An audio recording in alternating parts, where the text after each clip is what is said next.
مبارک.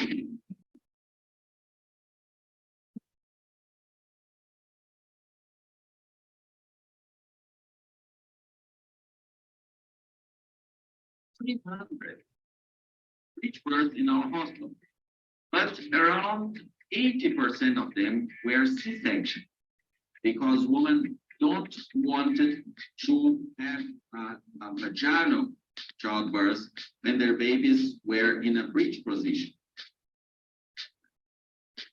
Hypertension, and also the experience I've built along all over my life in treating and managing this condition, decrease the severity of the disease, and through prolonged pregnancy should be our objective ever, because there are always advantages for the baby.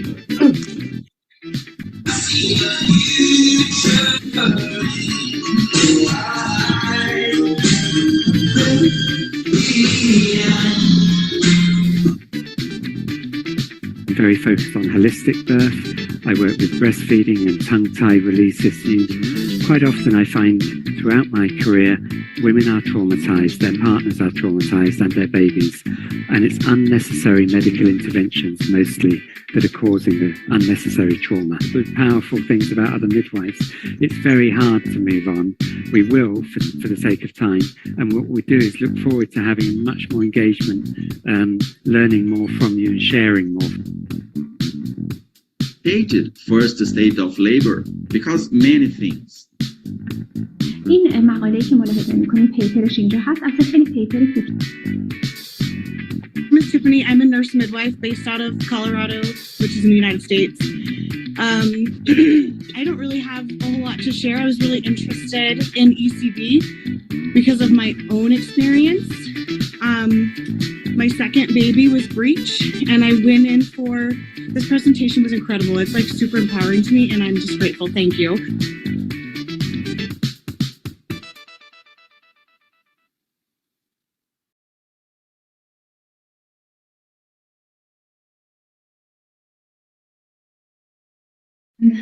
Hello everyone, welcome to our today Hypnobirth class. سلام دوستان عزیزم، به کلاس هایپنوبرس امروز خوش اومدید. I'm Dr. Leila Mustafi, founder of Lillie Excellence Center. من دکتر لیلا مصطفی هستم، فاوندر لیلی اکسلنس سنتر. We are a multinational organization headquartered in London. ما یک مؤسسه چند ملیتی هستیم که دفتر مرکزی در لندن انگلستان مستقر شده. UK. Our company specializes in international counseling services for healthcare projects associated with healthcare. مؤسسه ما برای ارائه خدمات بین‌المللی پزشکی همراه با متخصصین بین‌المللی طراحی شده. Our expertise lies in midwifery and OB/GYN services of global standards. تخصص ما ارائه خدمات آموزش پزشکی و زنان زایمان مامایی در سطح دنیاست. IT counseling and in healthcare. در قسمت مشاوره و همچنین خدمات بهداشتی با استاندارد بین‌المللی. We offer midwifery and OB/GYN education globally and midwifery services to clients from various countries. ما خدمات زنان زایمان و مامایی رو با استاندارد جهانی به مراجعینمون در سراسر دنیا هم ارائه میدیم. Offer training and certification to aspiring midwives, doctors, healthcare professionals, childbirth educators and caregivers. آموزش‌های بین‌المللی ما برای متخصصین زنان زایمان ماماها هستش برای ارتقاء مهارتشون در زنان زایمان و همچنین مهارت‌های نوین. Conduct workshops to generate awareness on the benefit of natural birth. ارائه خدمات آموزشی همراه با مدرک و همچنین برگزاری ورکشاپ هایی که میتونه کمک به این متخصصین بکنه. And midwifery support women empowerment and work tirelessly in all related fields to achieve our ultimate goal, the betterment and progress of در پروژه های توانمندسازی زنان و همچنین برای ارتقاء بهتر سلامت و کل دنیا در لحاظ بهتر شدن و پیشرفت کمک میکنیم. mankind.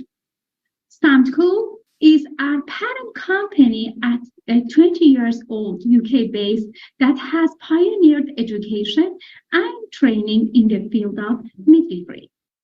مؤسسه مادر ما سامکو هستش که بیش از 20 سال سابقه داره و کلی خدمات مامایی و آموزش زنان زایمان ما رو ساپورت میکنه. LEC has been training midwives, doulas, nurses, doctors, physiotherapists, childbirth educators around the world. LEC لیلی اکسلنس سنتر متخصصین ماما، زنان زایمان، فیزیوتراپیست و روانشناسان و بسیاری دیگر از علاقه‌مندان به رشته زایمان رو در سراسر دنیا آموزش داده. We at LEC has trained more than 3,800 professionals globally with no cost for the training. LEC در حدود 3800 متخصص گروه پزشکی رو تا حالا آموزش داده بدون هزینه و در خدمات رایگانش در سراسر دنیا این شامل میشه. We are spreading awareness about safe birth and helping women in different parts of the world voluntarily in terms of their education and empowerment. ما در LEC خدمات توانمندسازی زنها و آگاهسازی زنها از تولد و زایمان ایمن رو اشاره دادیم و سراسر دنیا این آموزش ها رو برای مادرها ایجاد کردیم. We are trained professionals and students from Europe, Asia, Middle East, the USA, UK, Africa, to name a few. ما دانشجویان بسیار زیادی رو از اروپا، آسیا، آمریکا، کانادا و تمام قسمت‌های دنیا آموزش دادیم تا حالا. Team consists of doctors, obstetrician, childbirth educators, aquafit trainers, senior consultant midwife from across the globe. تیم مدرسین آموزش ما شامل گروه زنان زایمان، مامایی و همچنین متخصصین زایمان، آکوافیت و متخصصین تغذیه و طب تشخیصی هستند از سراسر دنیا. Today we are going to have hypnobirth with one of our fantastic educational board trainer, Mrs. Gail Johnson. با هم کلاس هایپنوز رو شروع می‌کنیم با کمک یکی از متخصصین بورد آموزشیمون با بیش از 40 سال سابقه در هایپنوزیس با خانم گیل جانسون. With more than 40 years experience in hypnosis and in birth and as a CPM writer and as an international travel midwife. We are so honored to ایشون با بیش از 40 سابقه متخصص هایپنوزیس، همچنین سابقه مدرس بین‌المللی مامایی و نویسنده کتاب و همچنین ایشون CPM هستن که امروز در خدمتشون هست. have Gail with us. So Gail, over to you, and please don't hesitate. If you have any question, write question in chat box and please mention in chat box from which country you are joining us. Thank you so much. سلام عزیزانم، خیلی خوش اومدید به کلاس. کلاس رو با هم شروع می‌کنیم. کلاس فقط به زبان انگلیسی هست و انشالله در پایان کلاس برای شما تا 48 ساعت بعد کلاس ترجمه با زبان فارسی رو هم لینکش رو براتون می‌ذاریم. و خواهش می‌کنم در طی کلاس ویدیوهاتون روشن باشه و حضور فعال داشته باشید. I request all of you please keep your camera on during the class because our trainer wants to interact with you. She needs to see your beautiful face and it's very, very encouraging for the trainers. If you have any question, write in chat box and please mention from which country you are joining us. Thank you so much. Welcome, Gail. Over to you, please.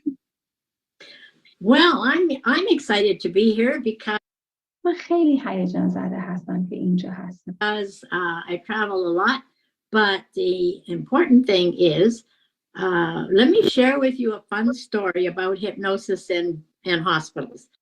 چون که من خیلی سفرهای زیادی کردم، اما بذارین بهتون در با این داستان هایپنوزیس رو بگم که من سالها اینو تجربه کردم. As you all know, I'm a out of hospital midwife.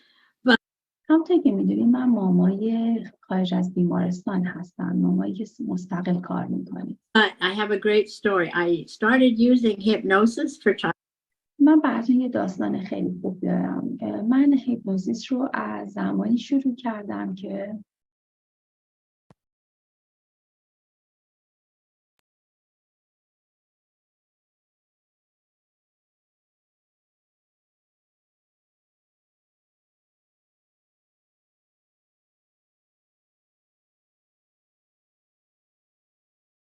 Albert back in 1972.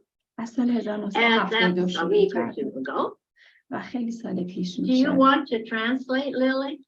میخواین ترجمه کنی لیلی؟ No, Gail, I will record the translation at the end of the course because I don't want to waste the time of other students from other countries. Thank you so much. Okay. Well, anyway, so I helped a lady with hypnosis before I was a midwife. I was a hypnotherapist. من قبل از and I اینکه was مامان the بشم به مادرها کمک میکردم که هیپنوزیس کنم. یعنی قبل از اینکه شروع کنم به رشته مامایی هیپنوزیس بودم. executive director of 19 clinics. و حدودش 19 تا کلینیک رو من هیپنوزیس میکردم. Across Canada and in the northern part of the United States. که این بیمارستان ها در سراسر کانادا و شمال آمریکا بود. So I had a lot of experience, but برای همین من خیلی تجربه در این زمینه دارم. I did help one lady and she went into the local hospital.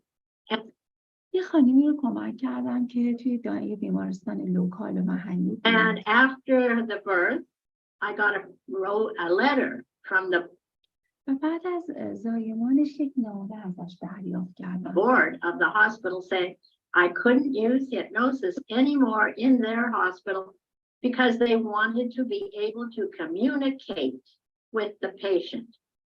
و بعد از اینکه زایمانش رو انجام داد، رئیس بیمارستان یه نامه‌ای به من داد که گفت شما دیگه نمیتونید بیش از این هیپنوزیس رو در این بیمارستان انجام بدید به خاطر اینکه ما نمیتونیم با این مریض با ارتباط برقرار کنیم. Now that means they didn't even understand what hypnosis was. این مفهومش اینه که واقعا اینا نفهمیدن که اصلا هیپنوز چی هست.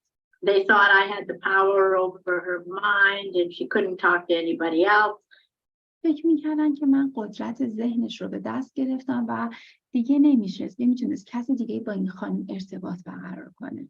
And I still kept the letter because I could not believe that the hospital and the doctors were so uninformed about hypnosis back in 1972. و من هنوز اون نامه رو نگه داشتم به خاطر اینکه میخوام به یادم بیارم و هنوز باور نمیکنم که در سال 1972 پزشکان و گروه پزشکی بیمارستان هنوز مفهوم هیپنوز رو نمیفهمیدن.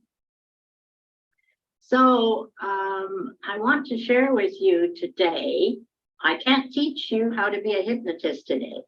امروز میخوام بهتون بگم من نمیتونم بهتون بگم چجوریه هیپنوتیزم امروز تو این کلاس. But someday maybe in person we can come and have a 3-day workshop and have some fun. اما خب امروز اومدم بهتون یه تجربی رو بذارم که به هر صورت اینکه یه فردی میتونه از این ورکشاپ استفاده بکنه و برای بعد از مقاصدتون بتونید لذت ازش ببرید. But I can teach you about what hypnosis is.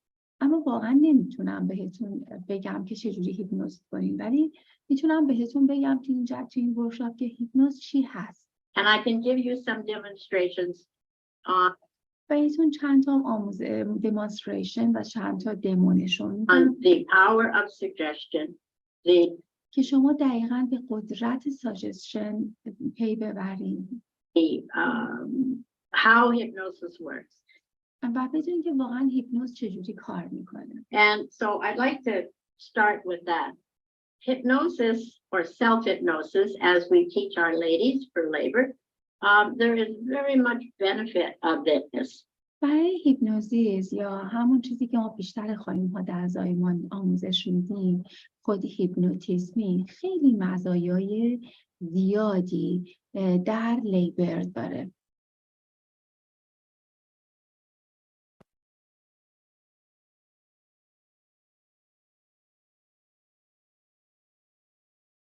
Because it makes a better birth, چون باعث زایمان بهتر میشه، the mother's more relaxed, مادر خیلی ریلکس تر میشه، the energy in the environment, whether that is a hospital or home, is better.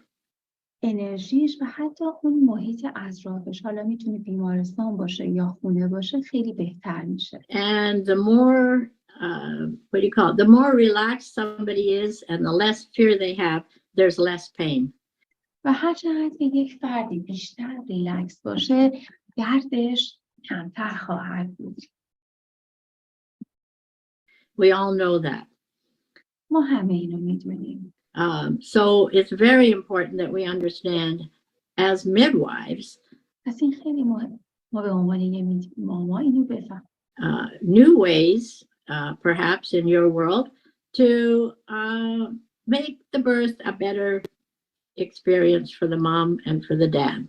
راه‌های جدیدی رو باید بدونیم که میتونه این کمک رو به مادران بکنه که حس بهتری برای زایمانشون داشته باشن و همچنین پدران به این حس برسن. Usually I have my ladies practice some skills during their pregnancy so that when they actually go into labor, they can do it more easily. معمولاً این رو من از دوران بارداری براشون شروع میکنم که این تمرین‌ها رو تو دوران بارداری انجام میدن. در نتیجه وقتی که وارد لیبر میشن خیلی آسان‌تر میتونن این کار رو انجام بدن. So, what is hypnosis پس حالا به این پس میپردازیم به هیپنوز چی هست؟ or self-hypnosis? And I یا هیپنوز شخصی چیه؟ want to share that with you. It could be called guided imagery. It could be called meditation. It could be called relaxation. میشه اینو بهش گفت حتی guided imagination، میشه گفت یا بهش میگن حتی بعضیا میگن meditation، بعضیا میگن guided relaxation. Could be called visualization. میشه گفت به یه نوعی بعضیا بهش میگن visualization. And all of those words would describe the state. And تمام این کلمات میتونه این موقعیت رو توضیح بده. also, I'd like to share with you the idea that many of you have been using or into hypnosis consciousness many times in your life already.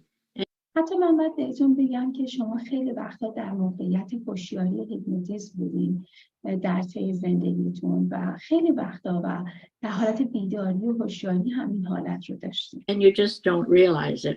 ممکنه فقط نفهمیده بوده باشین. Hypnosis is relaxed, focused concentration. هیپنوز یعنی تمرکز متمرکز در حالت ریلکس. That's what it is. It helps you to focus on what you want to experience. این شما کمک میکنه که بتونید تمرکز پیدا کنید به اون چیزی که میخواین تجربه بکنید. What you feel in your body. شما توی بدنتون چه حسی میکنید؟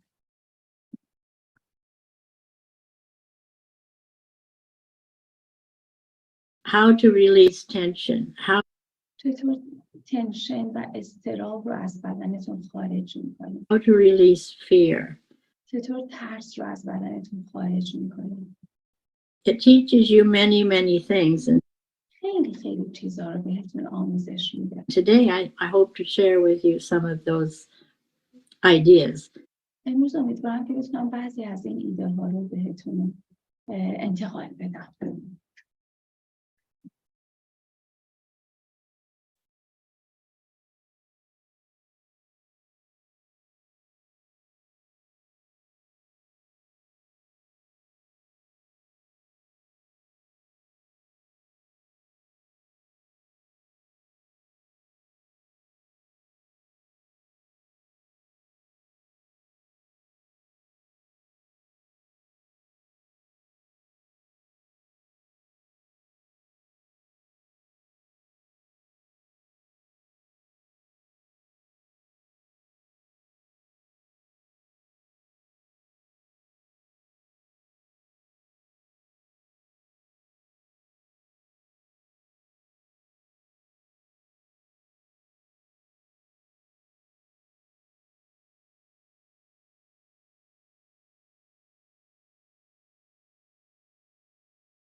در اینجا میخوایم به این بپردازیم که هیپنوز چی هستش، چه مزایایی داره و چگونه انجام میشه. For example, have you ever driven home from work آیا تا حالا این تجربه رو داشتین که از خونه به سمت محل کار رانندگی کنید؟ because it's the same route every day? چون همون مسیر همیشه روزانه‌تون بود. When you get home, you realize that you didn't even remember driving home. وقتی که شما میرسین خونه میبینید که اصلا یادتون نمیاد که چجوری رسیدین خونه. توی مسیر کاملا آشنا بودین و خود به خود به همین سادگی تونستین به خونه برسین.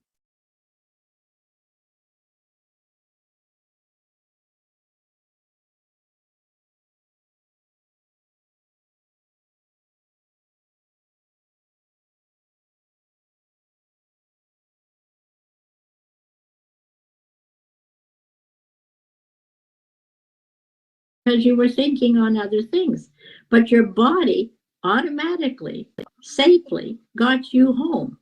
ممکنه واقعا به طوری که تو نمیرسید که بدنتون خیلی به صورت خودکار و به صورت امن شما رو رسون کنه.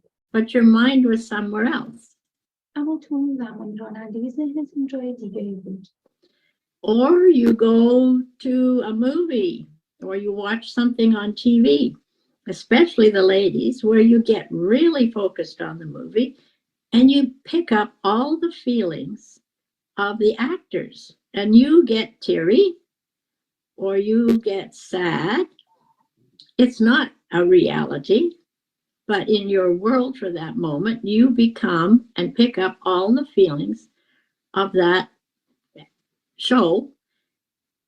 مثلا وقتی که داشتیم فیلم نگاه می‌کردیم و در طول فیلم اینقدر متمرکز به بازیگر شدیم که کاملا از این زندگی واقعی، زندگی ریالیتی خودتون اومدیم بیرون و غرق زندگی اون بازیگر شدیم توی اون فیلم و انقدر تمرکز پیدا کرده بودیم که شروع کردیم به گریه کردن. And so you cry and you like it. و خیلی هم دوست داشتیم. واقعا شاید تو اون لحظه شما اتفاق نیفتاده ولی توی اون فیلم به شما این حس القا شده و شما کاملا خودتون تو اون مکان، تو اون موقعیت قرار دادین و شروع گریه کردید. We like it. It makes us feel good, especially girls. The movie was so good, I cried, they say. So that's a form of a hypnotic experience. ممکنه که خیلی هم حس خوبی برای خانم باشه وقتی تو اون فیلم گریه می‌کنه. دقیقاً میشه گفت این یک مدل از هیپنوتیزم شخصی هستش. Worry is another form. If you worry and you're stressed, your body is uptight, your stomach is uptight, you can't sleep at night because you're focusing on the stress in your life. So learning.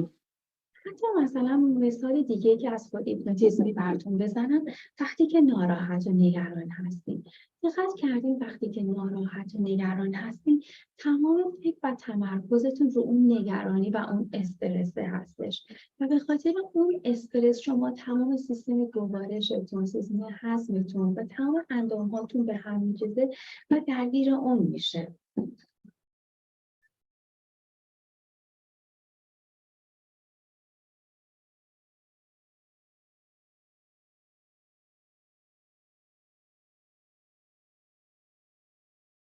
Meditation or self-hypnosis, how to do it and when to do it. And دقیقاً اون چیزی که تو مدیتیشن و سلف هیپنوتیزم هستش که کی باید انجام میشه، چجوری باید انجام and it can change your life.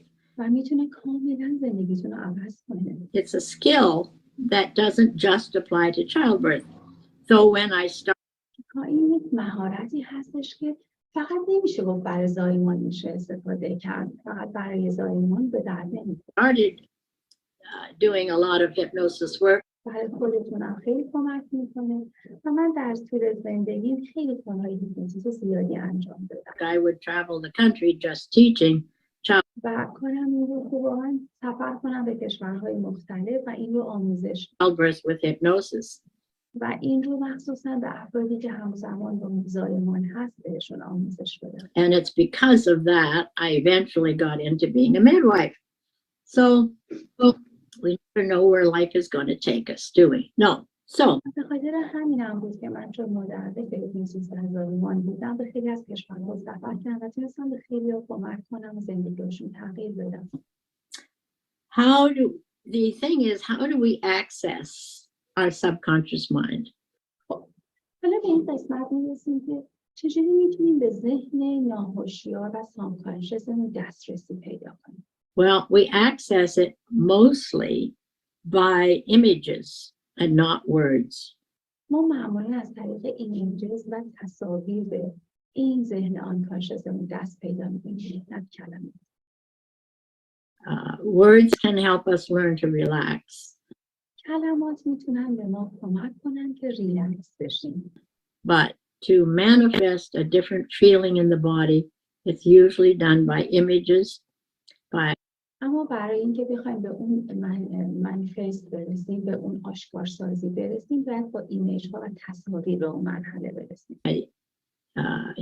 using our imagination with touch and مثلا ممکن شما اون ایمیجینیشن و تصور و تجسم سازیتون رو با لمس ایجاد کنید. feelings and taste and things حتی با احساسات، با تست، با چشید. like that. مثل اون. Worry, we feel stress. We picture the troubles and we feel the situation. وقتی ما استرس داریم، میایم اون مشکلات رو ازش یه عکسی میگیریم و بعد با اون موارد روبرو میشیم. And sometimes that imagination gets carried away and we can become chronically stressed all the time. گاهی اوقات هم حتی همون تصورات و ایمیجینیشن ها هستش که برای ما به تصویر کشیده میشه و اون استرس رو حس time.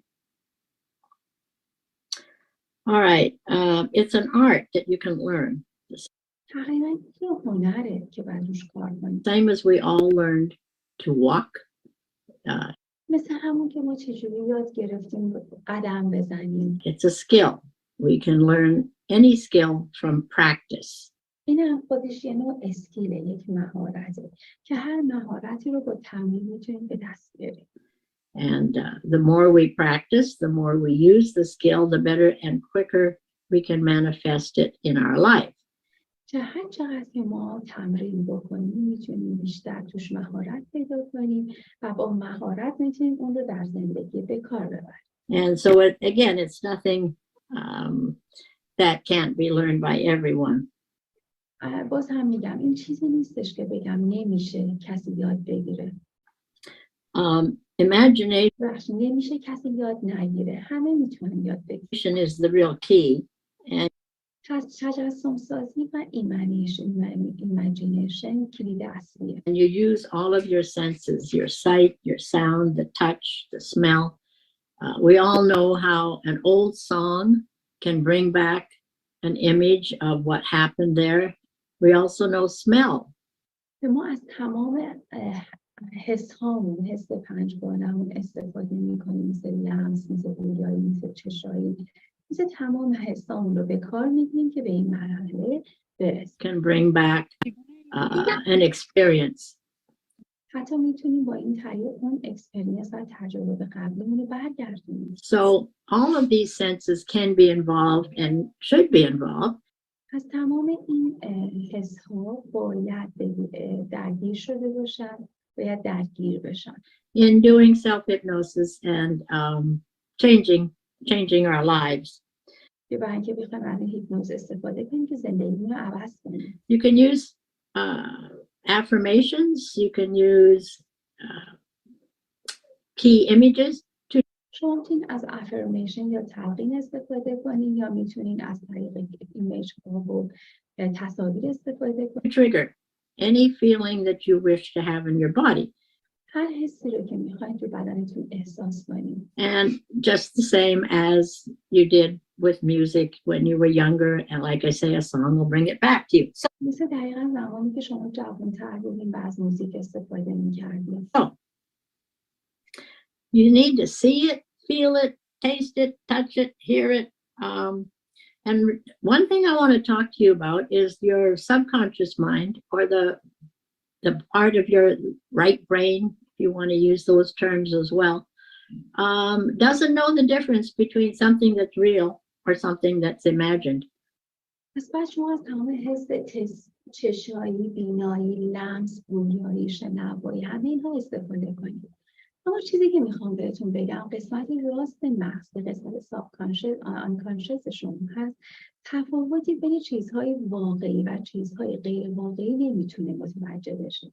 یعنی تقریبا ریالیتی واقعیت ها رو و چیزهای غیر واقعی رو دوتاش رو یک جور درک میکنه. But it does change the effect in your اما میتونه خیلی تاثیر متفاوتی بذاره. life. And again, going back to watching a movie, it doesn't know whether that movie is happening to you or it's just a movie. Your subconscious mind produces the feelings and the effect in your body. دوباره برمیگردم به همون مثالی که زدم. مثلا وقتی شما دارین یک فیلم رو نگاه میکنید، در اون مرحله که دارین این فیلم رو نگاه میکنید، ذهن ناهوشیار و سابکانشس مایند یا ذهن ناخودآگاه شما نمیدونه که واقعا اون اتفاق داره واقعی براتون میفته یا فقط یه فیلمه. بلکه این رو درک میکنه و دستور میده و تاثیر میذاره روی بدنتون. It's a scary movie, your body's tense and uptight. مثلا اگه فیلم ترسناک می‌بینید تمام بدنتون شروع می‌کنن به پاسخ به اون علامت ترس. If it's a lovely movie and a calm movie or a funny movie, your body picks it all up. مثلا اگه شما یه فیلم عاشقانه ببینید یا خنده‌دار یا جالب ببینید، دقیقاً می‌بینید بدنتون داره با همون شرایط با شما به شما بدن شما داره تاثیر می‌ذاره. So it cannot tell the difference. پس فرقی رو نمی‌تونید بینش توضیح بدید. And that's the real key to how we change our lives. و این کلید اصلی هستش که چطور ما می‌تونیم زندگیمون رو تغییر بدیم. Because sometimes we imagine bad things happening to us. مثلا بعضی وقتا ما فکر می‌کنیم تصور می‌کنیم یه چیز بدی می‌خواد برامون اتفاق بیفته. And sometimes they do. بعضی وقتا واقعا میشه. And then we imagine good things happening to us. و گاهی اوقات ما می‌خوایم تصور می‌کنیم که یه اتفاق خوب می‌خواد برامون بیفته. And sometimes and they do too. So و واقعا هم اتفاق میفته. we can control what we put پس شما می‌تونید آن چیزی که اتفاق می‌خواید بیفته رو کنترل کنید. into our subconscious mind. از طریق اون ذهن ناسابکانشس و ناهوشیارتون. And that's a big idea to learn. So و این ایده اصلی هستش که باید یاد بگیرید.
I teach that thoughts are things. من افکار و چیزها رو آموزش میدم. And I'd like to know if any of you have experienced some things like I've just mentioned already. دوست دارم بدونم که هیچ کدوم از شما آیا تا حالا این تجربه کردین چیزایی که تا حالا گفتم و یا خیر. Have you cried at a movie? Have you made yourself stressed because of worry about a situation? So مثلا دیدن یک فیلم یا وقتی خودتون خیلی ناراحت کردین به خاطر دیدن یه شرایط ناراحت کننده. any of you can share these things that will help teach other people. اگر میتونید شما در میون بذارین اینجا تو کلاس تا بتونید کمک کنید به افراد دیگه کلاس. So can I have some comments or some effects from other people in the audience about this. لطفاً اگر نظری دارین در میون بذارین. Who wants to share the experience? کدومتون دوست دارین تجربتون رو در میون بذارین چون این حس رو داشتین یا خیر؟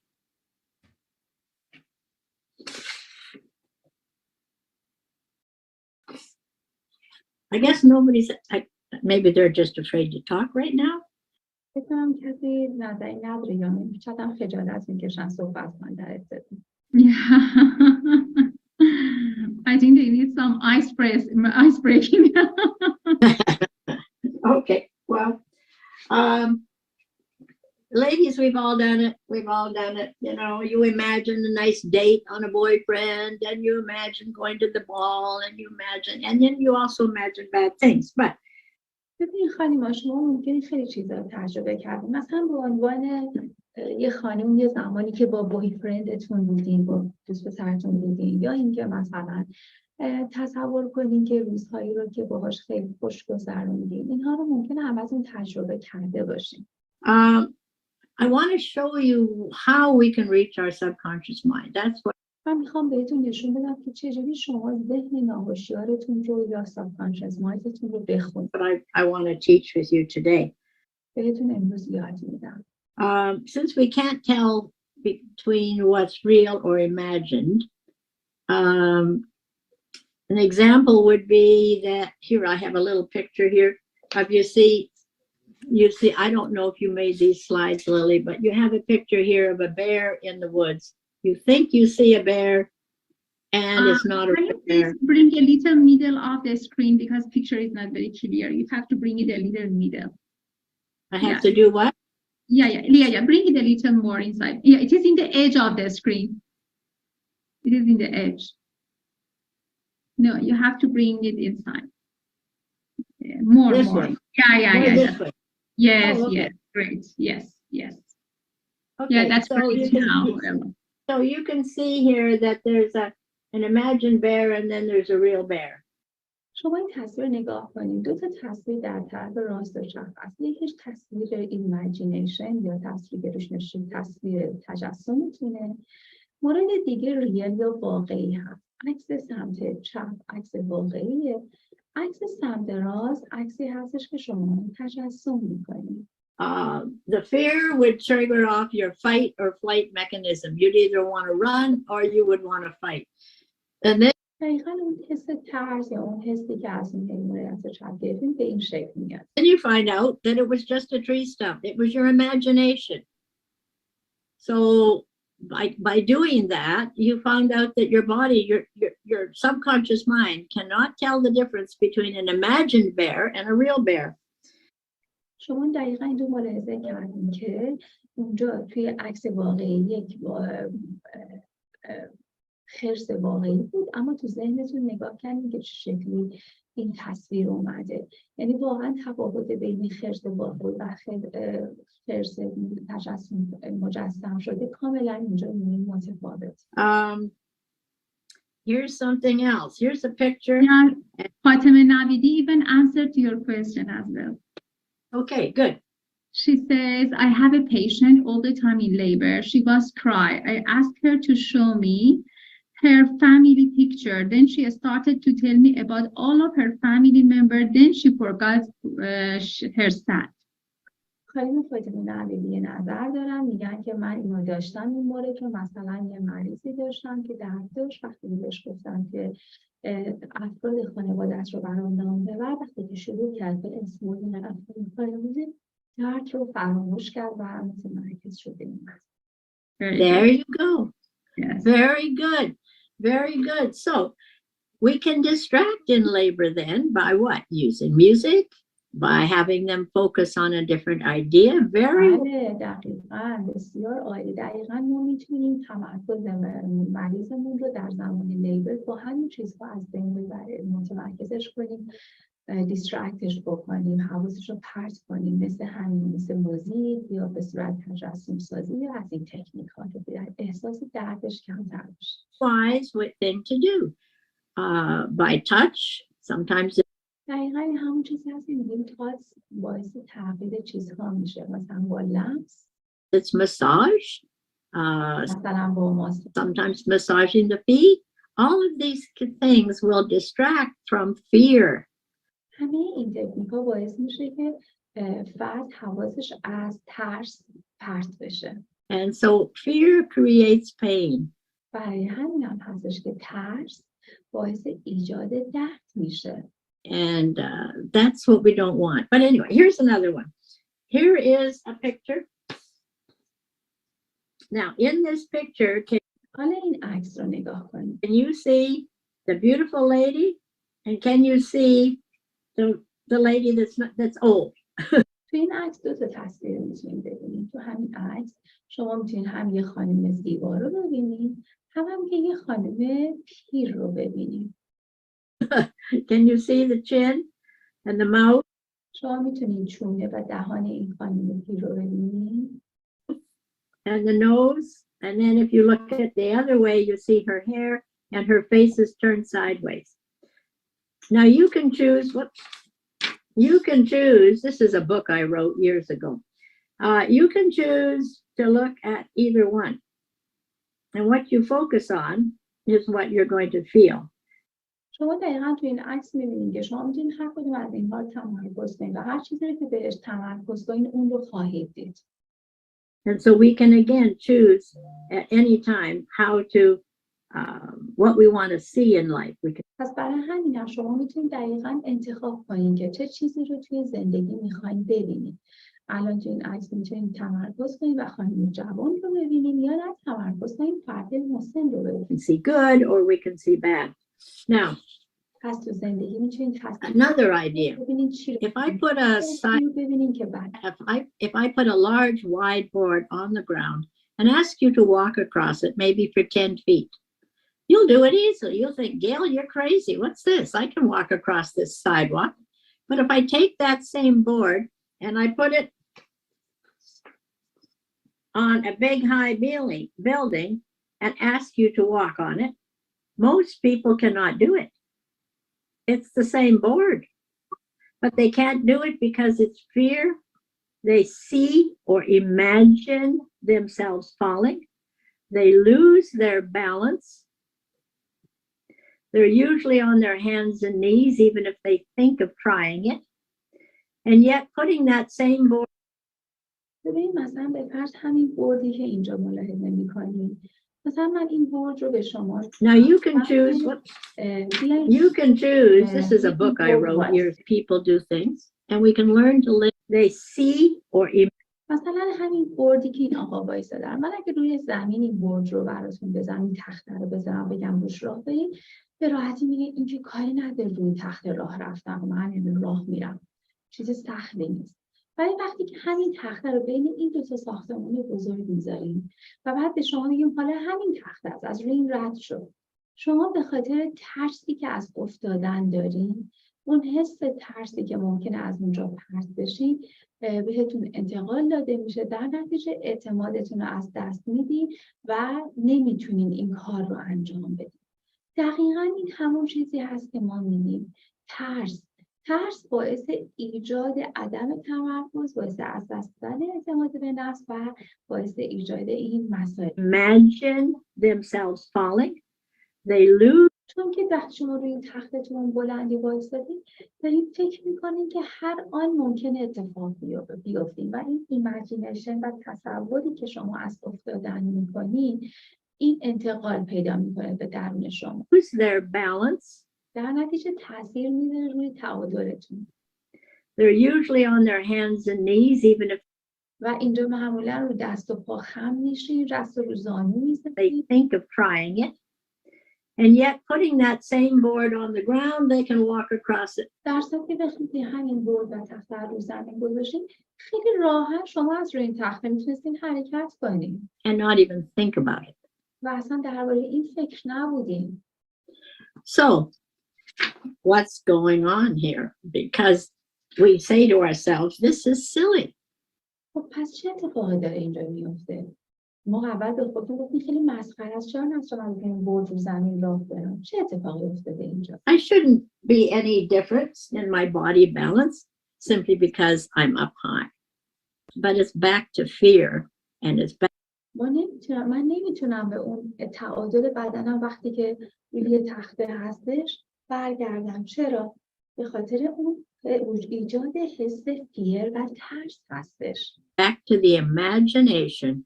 و اون ترس از کجا میاد؟ برمیگرده به اون تصور و تجسم و ایمیجینیشن شما. Of falling off that. و اون ایمیجینیشن یعنی از شما تصور افتادن رو درتون که داشت، این ترس ایجاد شد. That board.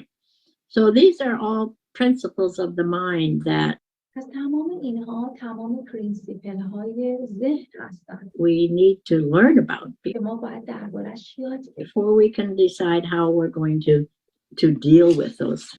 تصمیم بگیریم که کی و چجوری باید باهاش کنار بیاییم. Really. Think of a trapeze artist or anybody with skills فکر کنید در رابطه با درمان و هر مهارت هر فرد that can do things high up. They have no fear of falling. که خیلی چیزها رو میتونن در حد خیلی بالایی انجام بدن وقتی که ترسی از مشکلات نداشته باشه. Maybe they did when they were starting out, but we can learn to overcome our fears. پس ما میتونیم یاد بگیریم که چجوری با ترس مامون کنار بیایم. And so hypnosis or imagery is good for that. و هیپنوز یکی از کاراش همین هستش. We can also learn new skills ما حتی میتونیم مهارت‌های جدید رو یاد بگیریم that we've never tried before. که هرگز قبلا امتحان نکرده بودیم. How do we learn a new skill? We learn چجوری ما مهارت‌های جدید رو یاد a بگیریم؟ new skill by trying, ما میتونیم این رو با تمرین کردن، by practice, با تلاش کردن و تمرین a nice instructor, و در گرفتن یه مربی خوب، by seeing how other people do things. با دیدن کار افراد دیگه که چطور این کار رو انجام میدن And we can learn to live even a better life. We can و حتی میتونیم یاد بگیریم که چجوری زندگی بهتر داشته باشیم and gain self-confidence. و در نتیجه یه سری اعتماد به ما میده، کانفیدنس و اعتماد به نفس دریافت میکنیم. We can gain skills ما میتونیم مهارت ها رو به دست بیاریم that will help us increase a better life. That's که کمک میکنه که ما زندگی بهترمون رو افزایش بدیم. all I can say. So again, thoughts are things. دوباره میگم تصورات و فکرها چیزها هستند. So what are we going to do and how are we going to learn how to do all these things? خب چجوری باید این کار رو انجام بدیم و چطور اینا انجام میشه؟ One of the principles of suggestive therapy, and suggestive therapy is also part of self-hypnosis. یکی از تکنیک های ساجستیو تراپی یا ساجستیو تراپی یکی از پرینسیپل های ذهنی هستند که در هیپنوسیس استفاده میشه. Because you are going to suggest to your subconscious mind چون شما میاد این ساجست رو و این حدس رو از طریق ذهن سابکانشس و ناهوشیارتون انجام میدید. the reaction you wish to certain situations, but even who you are. و اون پاسخ و ریاکشنی که شما میخواین رو در این طریق دریافت میکنید. If you'd like to gain more confidence in being وسیله که چه کسی تو هستی. اگر مثلا میخوای اعتماد به نفس بیشتر به دست بیاری a speaker, if you'd like to gain more confidence in presenting ideas, or if you'd like to learn how to play the مثلا اگر که میخوای شما یه سخنران خوب باشین باید یاد بگیرید که چجوری ایده ها رو پرزنت کنین، چجوری بیان کنین. piano. How do we do that? We do that by constant spaced repetition. مثلا شما میخواین یاد بگیرید که چجوری پیانو بزنید. خب برای این باید شما یه constant repetition یا تکرار مدام رو داشته باشید. Doing the same thing over and over again. یعنی یه کاری رو هی مدام انجام بدید. That's how we learn to walk. دقیقاً مثل وقتی که ما یاد میگیریم راه بریم. Look at a child. The child sees us walking, the parents, and then it wants to walk. نگاه کنیم به یاد راه رفتن یک کودک همینطوره. شروع میکنه به راه رفتن، نگاه میکنه راه رفتن و آروم آروم شروع میکنه به انجامش. And so it hangs onto our fingers at the beginning. و خیلی وقتا ممکن در ابتدا شکست بخوره. And it gains confidence. And it اما بعد از اینکه یه رو پاش وای میسته، میبینیم که یه اعتمادی پیدا میکنه. practices. And yes, و با تمرین به دست میاره. sometimes the baby falls down. No, و همش تمرین میخواد. بعضی وقتا حتی بچه میبینیم که زمین میخوره. well, that's an interesting thing. When a child falls down, how does the mother respond? مثلا وقتی که یه بچه زمین میخوره چطور مادر پاسخ میده؟ Does the mother respond by saying, oh, ho, ho, you fell down, get up, you're doing fine? مادر میگه اشکال نداره زمین خوردی دوباره بلند شو رو پاها تا ادامه بده. Or does the mother respond by, oh my goodness? یا نگاه کن حرکات دیگه، پاسخهای دیگه مادر رو میگه آی خدای من آفرین. You're hurt, you're all upset. Because how you respond to your children is چون ببین نوع پاسخی که شما به بچه‌تون میدید what they are going to pick up. این باعث میشه که اونها بدونن که چی کار میخوان انجام بدن. So again, و کمک میکنه به اون کار برسن، به اون هدف برسن. being a parent, all of these things we need to teach our moms. دوباره میگم به عنوان یک والد همه اینها رو شما لازمی که به یک مادر بگید. Being a parent means you have to express what you want the child to feel, not what. به عنوان یک والد شما باید واقعا اظهار کنید اون چیزی رو که بچه‌تون میخواین انجام بشه، اکسپرس کنید احساستون رو. It looks around. I've seen babies fall down and they look around to see how their parents are responding before. چون که اون بچه دنبال پاسخ شماست، منتظر ریاکشن شماست. وقتی که من دیدم بچه میفته نگاه میکنه این ور اون ور ببینه که پاسخ پدر مادرش چی هستش. They decide to cry or laugh. و بعد تصمیم میگیره که آیا گریه کنه یا نه. And all of these are, we teach by body language as well.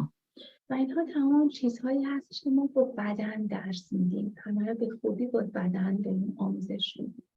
We teach by words. ما با کلماتمون یاد میدیم. Or I want you to learn as a midwife the word. من میخوام شما با عنوان یک ماما اینو یاد. Words are so important. چقدر تشویق میتونه مهم باشه.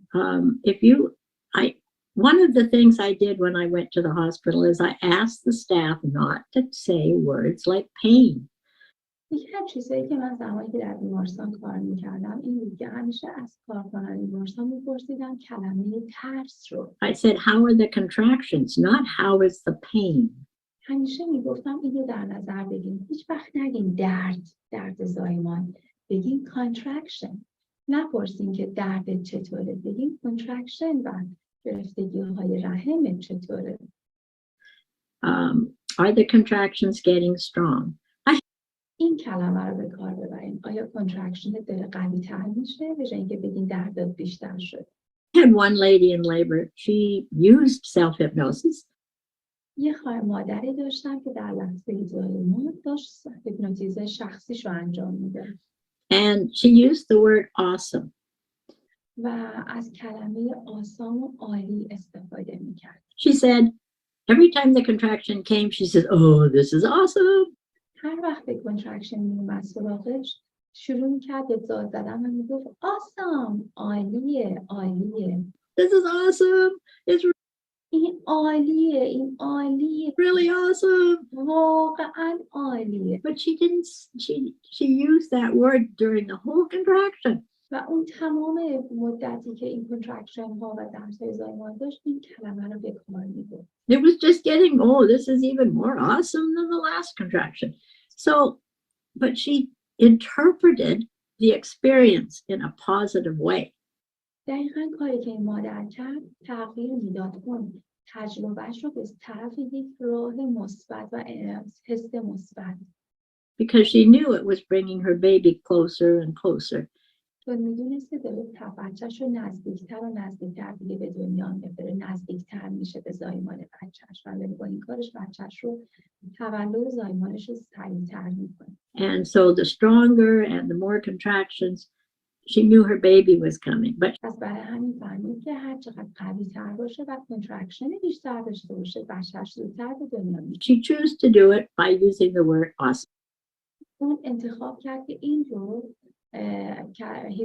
هیپنوپرت عالی کلمه عالی رو استفاده کنه.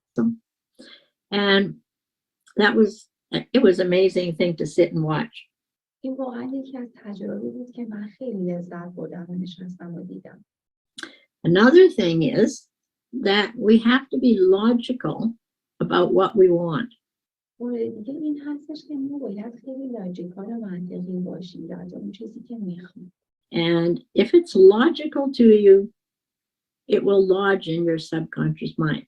اگر برای شما اون مسئله منطقی باشه، میره این منطق میره به سمت ذهن ناهوشیار. So, many times we have been programming ourselves negatively.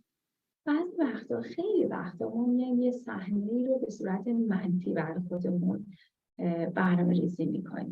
We have been programming ourselves to say, my mother never loved me. ما تصمیم میگیریم و برنامه‌ریزی میکنیم که به خودمون همش این جمله رو بگیم که به خودمون اینو ثابت کنیم که مادر شوهرم دوستم نداره. Or I'm not good at something. یا مثلا سعی میکنیم به خودمون اینو بقبولونیم که من خوب نیستم تو بعضی چیزا. Or I can't do that. یا من نمیتونم اونو انجام بدم.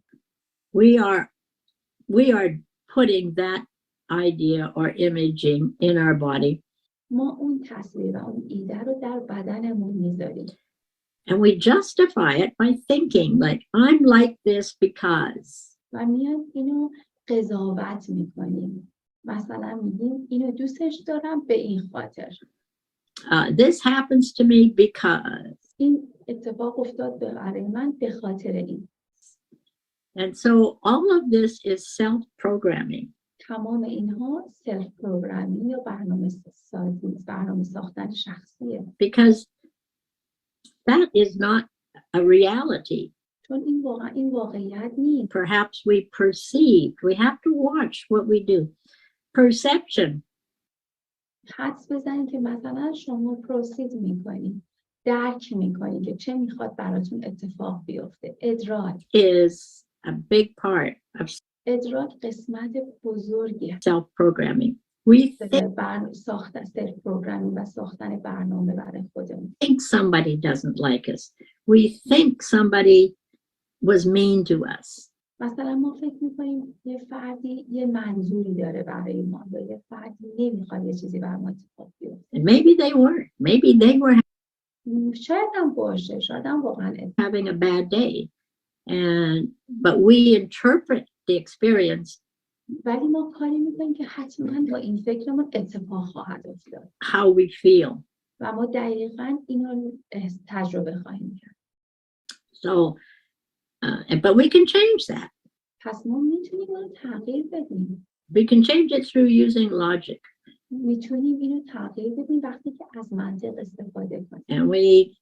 And I can teach you this, but not this quickly. من میتونم اینو تغییر بدم، اما البته خیلی سریع نخواهد بود. I don't know, 2 ways to change something in your life.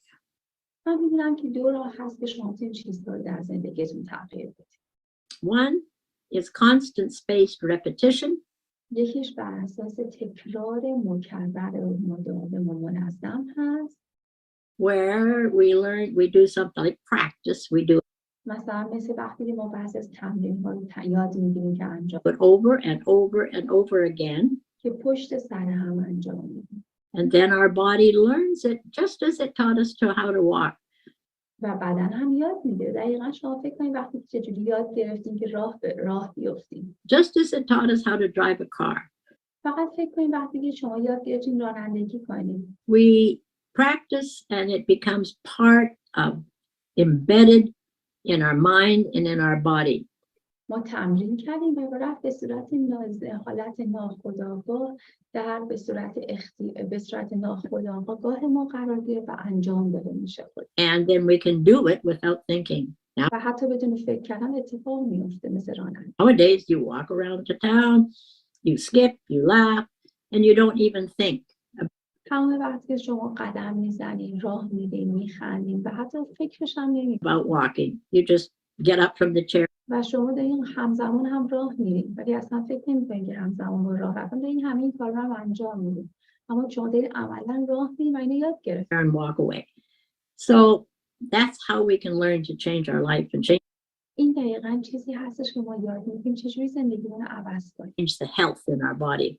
و میتونه خیلی کمک کنه به بدنمون. It will become automatic the more we work on it. که بشه اتوماتیک و مثل خودکار بشه و ما نخواهیم روش کار کنیم. Now, the other way we change things in our body is trauma. روش دیگه ما میتونیم چیزها در بدنمون تغییر بدیم تروما و آسیبه. For example, a spiritual experience به عنوان مثال تجربه معنوی can instantly stop someone from drinking.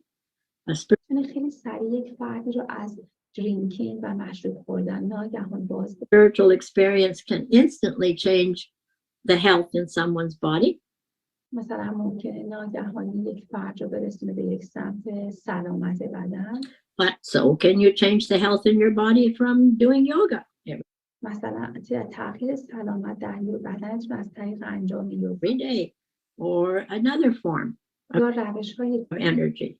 So چون که دارین انرژی هاتون تغییر میدین. the trauma also can though come from you've been in a car accident. I had ترومای آسیب هم میتونه مثلا از یک تصادف تو ماشین بهتون اتفاق بیفته. a daughter who was in a car accident with a red truck. The red truck hit her. And now it took years. Being on the road, every time she saw a red truck, her heart would start to beat fast. مثلا دختر من وقتی که تصادف داشت با یه دونه تریلی قرمز سالها پیش این درمانش مونده و الان بعد از سالها هر وقت یه تریلی قرمز رو میبینه ترسش شروع میشه و ضربان قلبش میره بالا. And she would be scared. But she had to drive on the freeway again. اما مجبور دوباره رانندگی کنه و بعد دوباره برگرده به همون قابلیتاش در رانندگی حتی با وجود تصادف. To go back and forth to work. So it was something she had to overcome. پس بعد یه چیزایی هست که باید درش مقابله کنی. But that trauma, because it was trauma, embedded itself in her subconscious mind. And و اون آسیب باعث شده که این فرد رو در قسمت ذهن ناهوشیار و ناهوشیارش یه جورایی تحت تاثیر قرار بده. it was triggered every single time she saw a red truck, even if the truck was parked. So و یک تریگر جور علائم تهدیده و حتی وقتی که در هر زمانی یه دونه تریلی قرمز می‌بینه حتی اگه پارک کرده باشه این ترس بهش ایجاد میشه. she got over it, but she had to work at it. She had to work at it. پس اون باید روی اون کار کنه تا بر اون مسلط بشه. So we can overcome trauma that we've had in our lives. ما میتونیم بر روی تروماها و آسیب‌هامون در زندگی مسلط بشیم و غلبه. Some experience that has influenced you positively. You میتونید از هر تجربه‌ای که کمک میکنه شما مثبت فکر کنین استفاده. keep the ones that influenced you negatively. You can reduce the stress. You never. و یا اینکه به هر نگاتیویتی و منفی بودنتون رو کم کنه استرستون رو کم میکنه.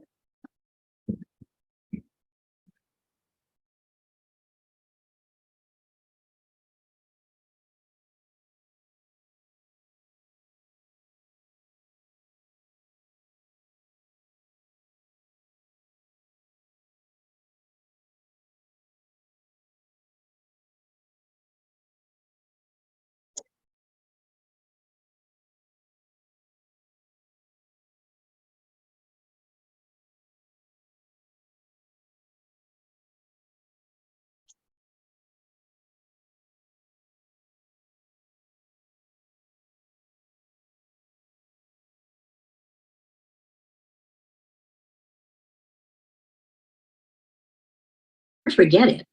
but you can reduce the automatic conditioned response پس شما میتونید از شرایط پاسخی آن کاندیشنینگ و غیر شرطی استفاده کنید. to that.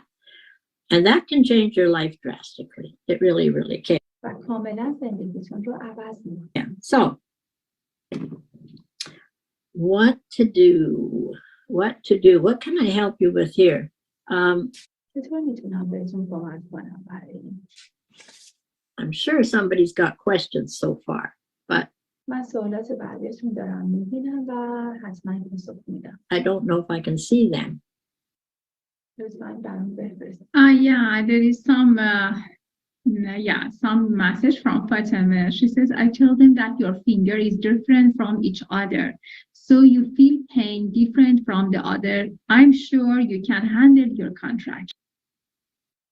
یکی از عزیزان نام فاطمه میگه بله من به مراجعینم میگم که ببین انگشتات با هم فرق دارن، هر انگشت یه جوره، در نتیجه وقتی که کانترکشن داری انگشتاتو بشمار.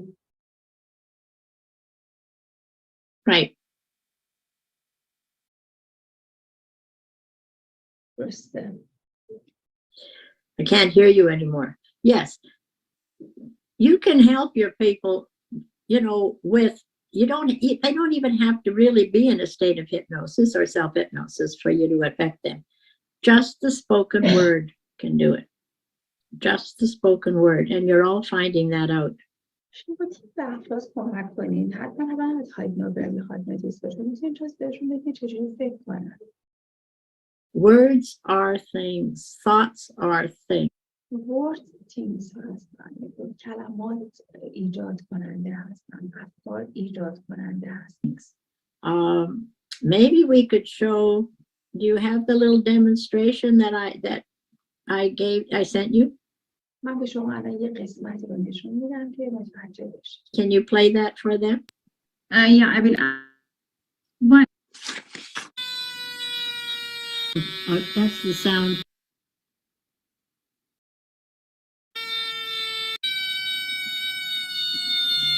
I'm going to turn it down a little bit. It's too loud. Okay. Okay, that's good. So now that's the sound. That's the sound of you being relaxed. So now what I want you to do is now is think of something that makes you angry.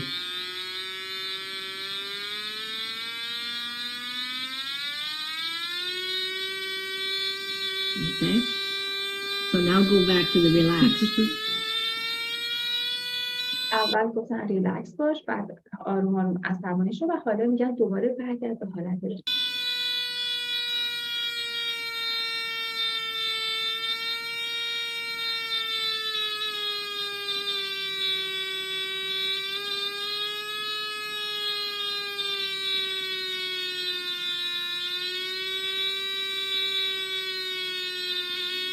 Okay, now bite your lip just to cause yourself a little bit of pain.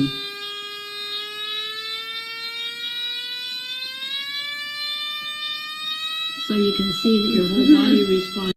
خب حالا ازش میپرسن آیا میتونی واقعا اون چیزی که تصور کردی به To pain somewhere else. Yeah. Okay, اون دردایی که حس میمده حس now go back to your relaxed place. بعد برگردی توی که اول ریلکس.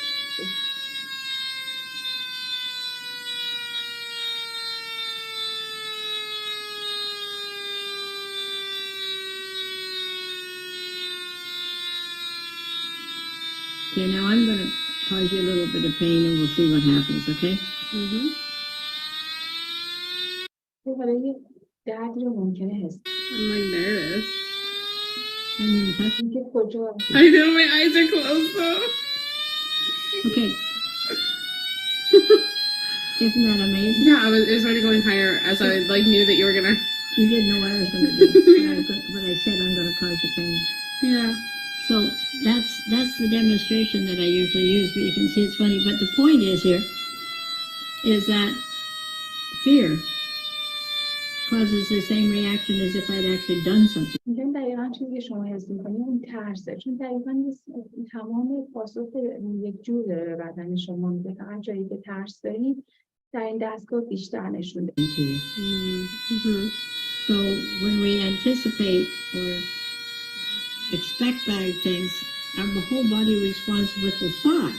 مثلا وقتی که ما پیش بینی می‌کنیم که اتفاقی میخواد بیفته و یه چیزی رو داریم پیش بینی می‌کنیم، تمام بدن آماده میشه که به اون پاسخ عملکرد نشون بده. Not with the actual experience. And that's something we all need to learn, and that's why we find out that stress برای هم دقیقا چیزی که ما حس می‌کنیم وقتی ما می‌خوایم استرس رو در اطرافمون داریم causes changes in our body. و این استرس تمام بدن ما و عملکرد ما تغییر میده. See how quiet now? You're just calmly thinking and we're talking. And then, okay, now think of something that makes you angry again.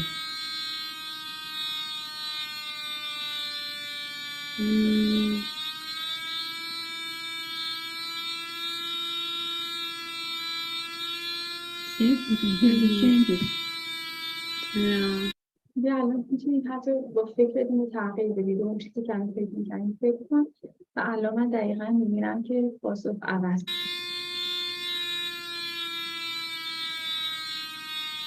And that's also why pain is tiring. Because when you even just bite your lip, what's that got to do with your hand?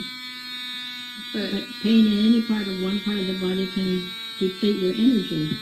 And so chronic pain is very tiring. Sometimes chronic pain or chronic worry can be more stressful than physical activities, right?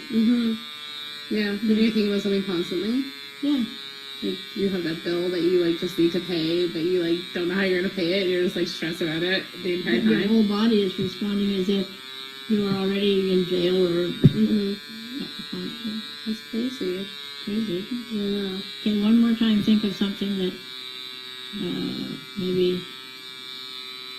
Let's see. I don't know that you're worrying about. و حالا دوباره ازش میخواد که دوباره فکرش رو چشش رو بلنده و فکر کنه و اون چیزی که میخواد فکر کنه الان. Isn't that amazing? Isn't that amazing? وای واقعا خیلی امیزینگه. نگاه کن تغییر رو. Yeah. Oh no. That's crazy. It's crazy stupid, isn't it? Yeah. But that's how it is. That's what I want to show. And then as soon as I'm chilling and I don't think about it, it just quiets down. Yeah. Crazy. So that's where meditation comes in, or relaxation techniques, or things like that. We haven't changed our physical world. دقیقا همون چیزی که مدیتیشن و ریلکسیشن انجام میده. ما الان اطرافتون تغییری ندیم، همون محیطه. فقط اینکه شما با تغییر فکر دیدی که چطور دستگاه داره تغییر پالسش رو نشون میده. But we've changed our response to it. در نتیجه تمام پاسخهای بدن بر اساس اون هماهنگ میشه. Look how deep you are now. I'm just chilling. Yeah.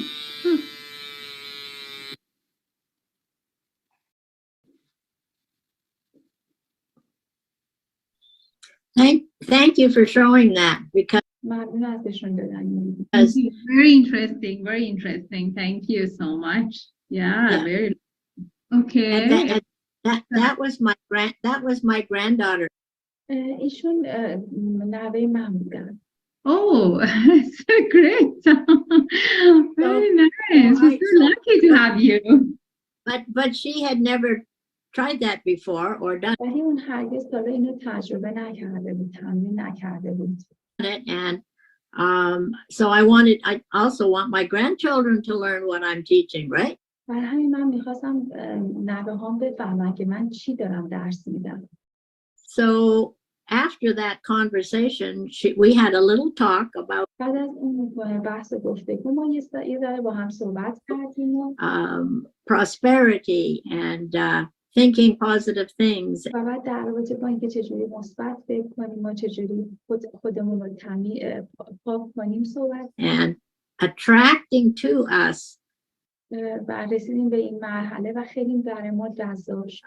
a better life because of our attitude. چون که به این نتیجه رسیدیم که چطوری میتونیم بهترین زندگی رو برای خودمون بسازیم. And our ability to communicate and the awareness of our own reaction to situations. چون این ابیلیتی و این توانایی رو برای ما ایجاد کرد که با هم صحبت کنیم و به این مرحله awareness و هوشیاری از بدن برسیم. And so we talked a long time after that demonstration و بعد از اون من و ساعت نشستیم با هم صحبت about the subconscious mind با ذهن ناهوشیار صحبت کردیم. and it's like a garden and it doesn't care what we plant in it. مثل یه باقی بود واقعا ما واقعا نمی‌دونستیم درباره چی تصمیم گرفتیم می‌خواستیم صحبت کنیم. But it will grow what we plant. We can و واقعا این باعث شد که اون چیزی که ما پیش برنامه‌ریزی کردیم رو گرو کرد و رشد داد. Plant a carrot and we grow a carrot. Or ما تصمیم گرفته بودیم که یک مراقبتی انجام بدیم، برنامه‌ریزی کردیم و بعد رشد کردیم به سمت به اون مرحله. we can plant a rose and it'll grow a rose. پس ما میتونیم به فرض مثال پلن کنیم، نقشه یک جاده رو بچینیم و با این کار واقعا جاده رو بچینیم. So I was talking to her. So we had a long talk after that. And I'm teaching her the power of the mind. و بعد من با نوام بعد از اون ساعت صحبت کردیم و بعد در با قدرت ذهن باهاش صحبت کردیم. Over your life. که چقدر میتونه قدرت ذهن در زندگی تاثیر بذاره. And your outlook on life and your و نگاه شما، آشکاری شما به زندگی، دیدگاه شما به زندگی. perception of life. و اون ریسپشن و ادراک شما از زندگی. And it was really great because I only خیلی عالی بود. see my grandchildren maybe once every year or two. چون من خیلی کم نوه‌هامو می‌بینم، شاید یک بار در سال نوه‌هامو ببینم. And so it was a very long, good conversation. And ولی ما با هم باعث شد که با هم یک گفتگوی طولانی ادامه بدیم. And it was good. It was very good. So خیلی خوب بود، واقعا خوب. that little demonstration, I think, has changed a lot of her perception. همون یک demonstration و نشون دادن کوچیکی که بهش انجام دادم باعث شد که خیلی perception و دیدگاهش رو عوض کنه. Of the world and her reaction to it.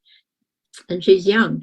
She's only 22. و این باعث شد که خب اون تجسمش از زندگی رو بتونه عوض کنه، بهش ایده بده و خب برای اون خیلی خوب چون یه دختر 22 ساله است. So she can go a long way now because اون مسیر بزرگ دارم برای زندگی. now she's going to learn to think positive. و حالا میتونه یاد بگیره که یاد بگیره که چجوری مثبت فکر کنه. She's going to get into all of that. Yeah. و به همون چیزی که میخواد در زندگی برسه. So that's a great. So it is a very good approach for all of us. First, we can work in our own, and then to our clients. This is the best, and this is the best way to interact with our clients for ice breaking and start communicating with people that we cannot communicate easily. Right. Yes. Yeah, it is. And so we need to learn it for ourselves first because we have to watch what we plant. ما اول باید پس برای خودمون کار کنیم. ما اول نگاه باید بکنیم ببینیم که برای چه برنامه in our subconscious mind.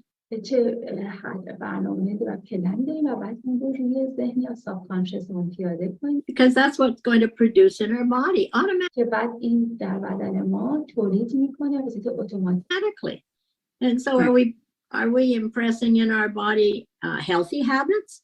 و این دقیقاً جوری هستش که ما بدنمون رو به یک عادت سلامت عادت میدیم. Physically, mentally, به صورت basically به صورت socially, spiritually, یا به صورت virtually. family, or are we impressing in our subconscious mind troubles and pain and یا میتونیم حتی مثلا در اون ذهن سابکانشسمون مشکلات رو، درد رو، anxiety افسردگی and stress و استرس. and that's our choice.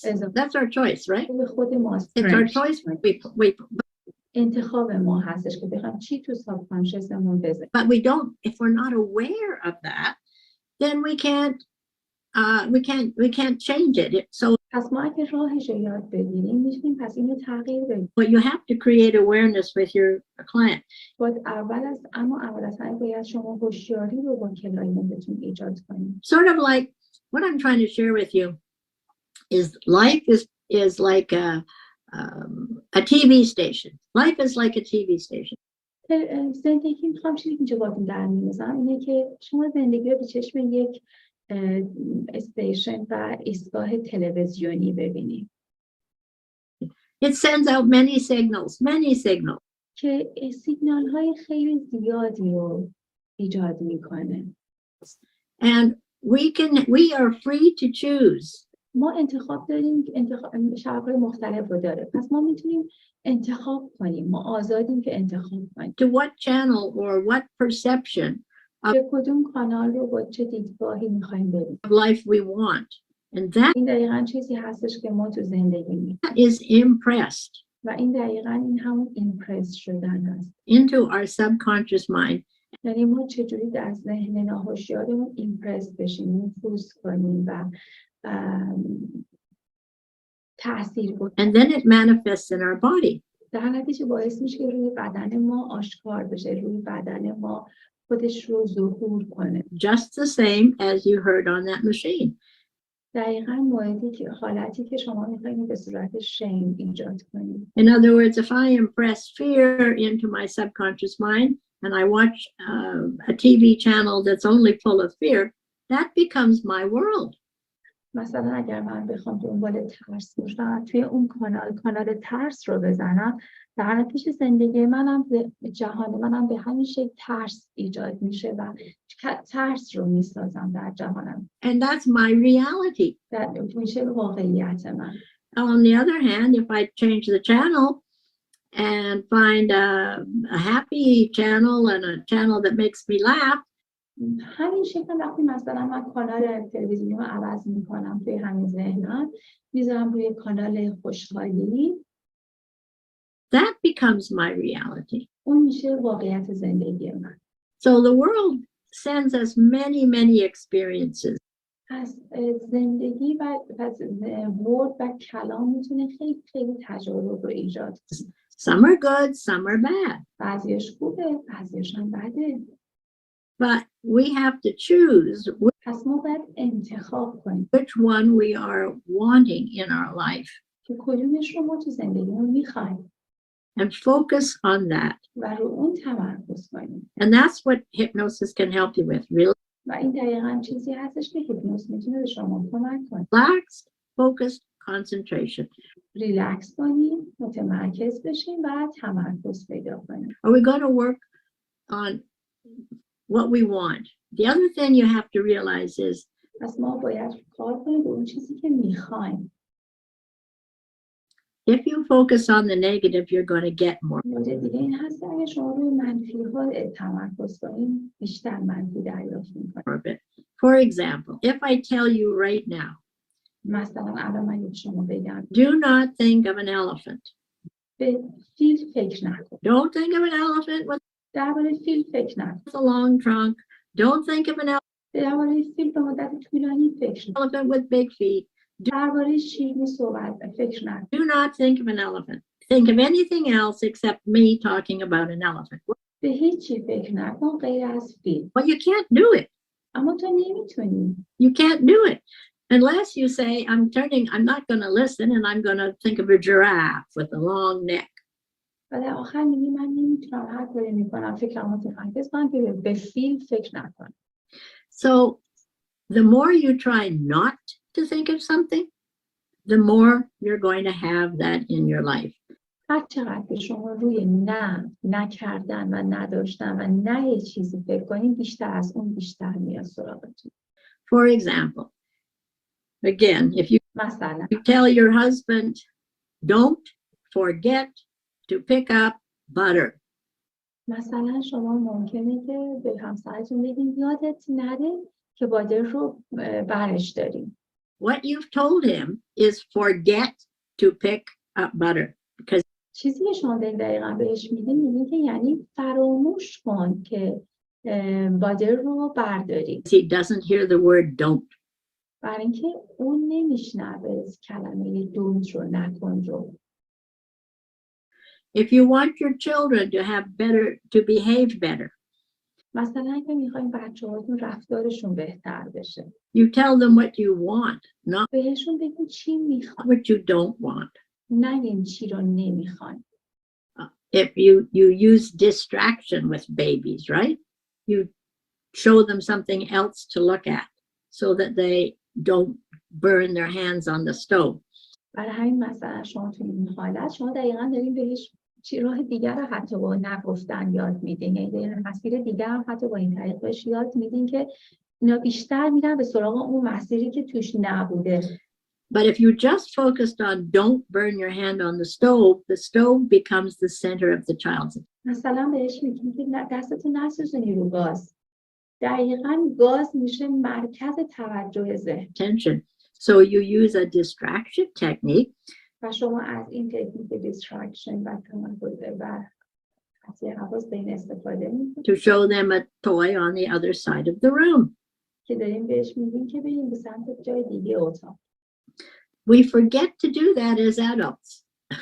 ما فراموش میکنیم که اصلا We keep focusing on what we don't want in our ما بیشتر تمرکز میکنیم رو چیزهایی که نه هست و نگفتنه و نه انجام هست بیشتر تمرکز میکنیم. life. And we need to focus on what we do want in our life. و ما باید بیشتر تمرکزمون این باشه که چی میخوایم تو زندگی. And again, that's where affirmations come دقیقاً میگم وقتی که شما تلقین میکنید in, where self-hypnosis comes که توی سلف هیپنوسیس میاد. in. We begin to realize that we need to focus on what we want in our life.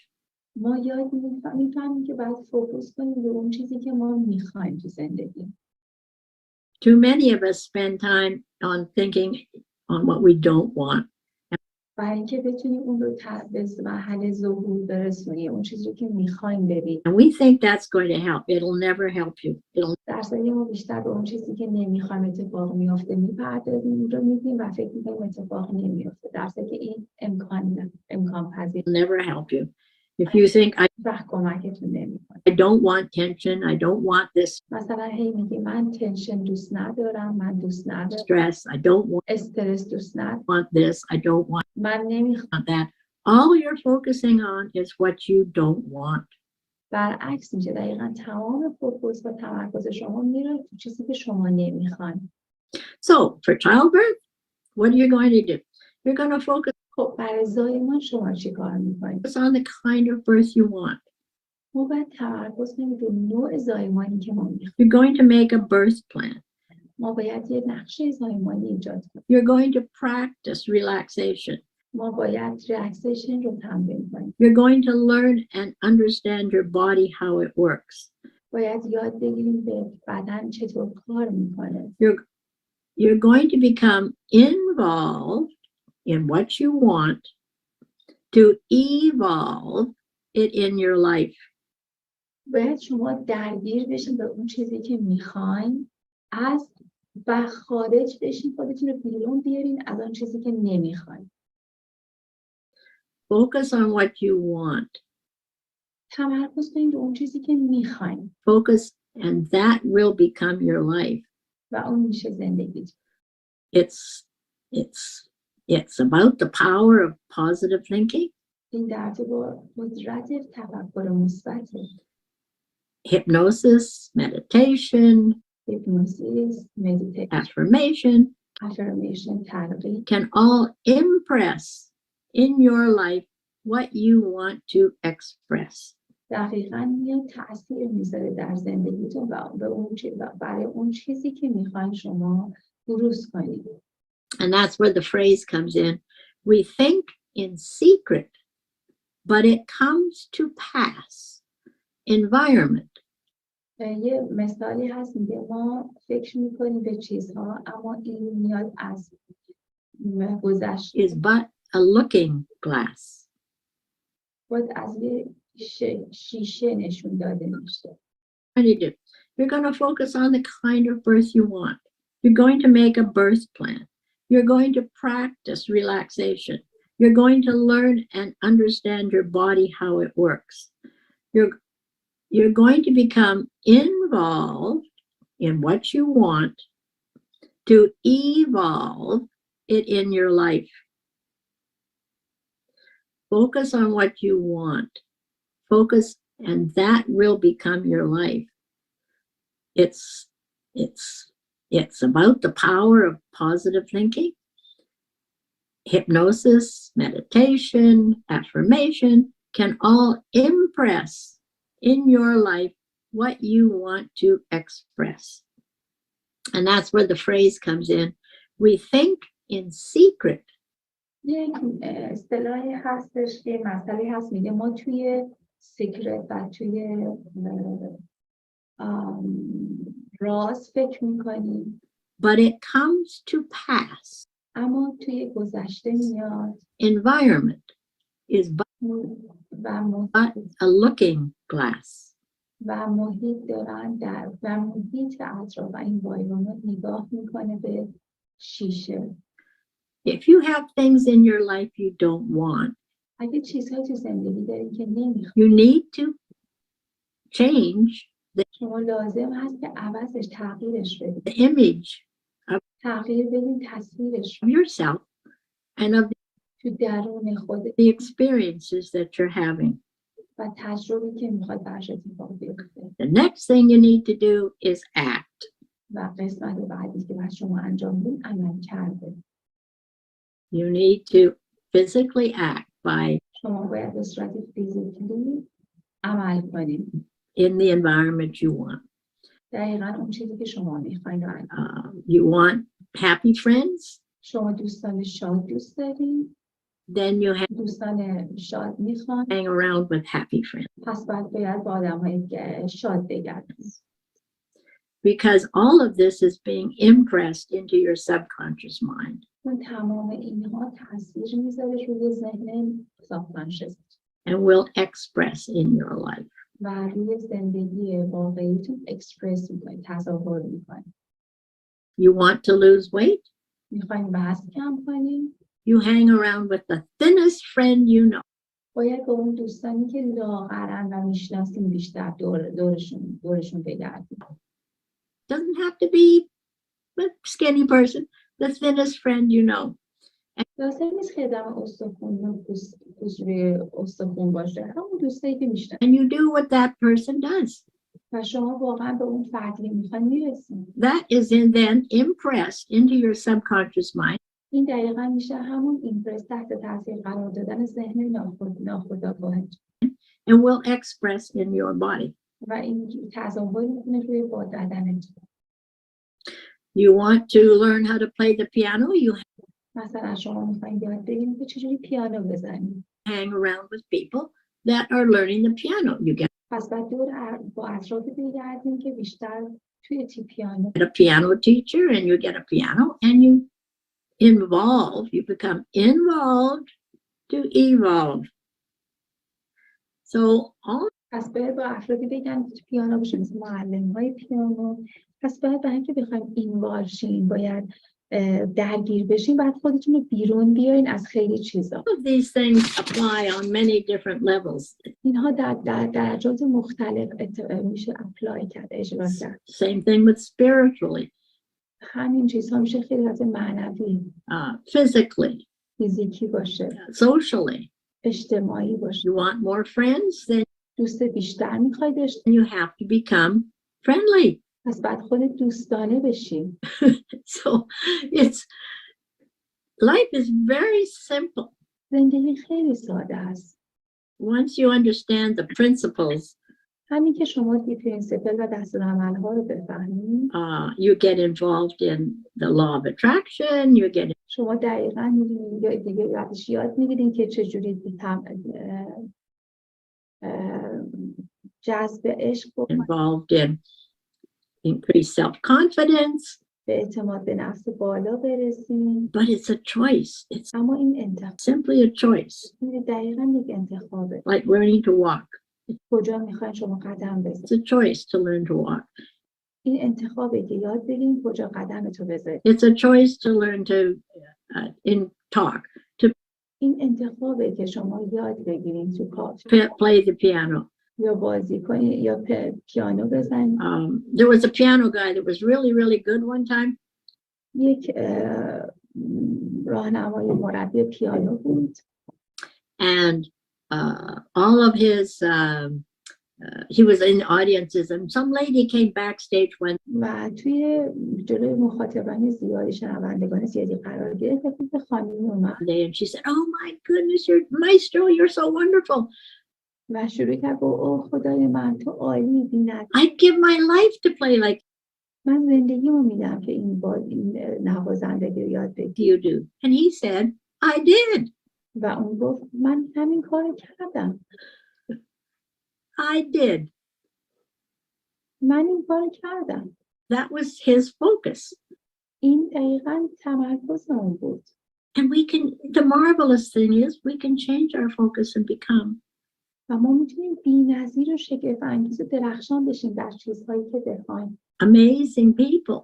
و میتونیم جزء همین افراد بی‌نظیر بشیم. And you can change the world. شما میتونید دنیا رو عوض You know, we can change this birthing میتونیم دنیا رو عوض کنیم. ما میتونیم حتی این زایمان رو عوض کنیم. troubles that we have now فکر ما همه این کارا رو میکنیم. because it becomes our passion and we میشه ما عشق و شور و اشتیاق ما. become involved in it ما میتونیم درگیر این بشیم. and we work towards it and we و کاری میکنیم که این چیزی که ارزش داره اتفاق بیفته. give our beingness to it ما توش بودیم. and we hold the vision of it. و ما تمام ویژن و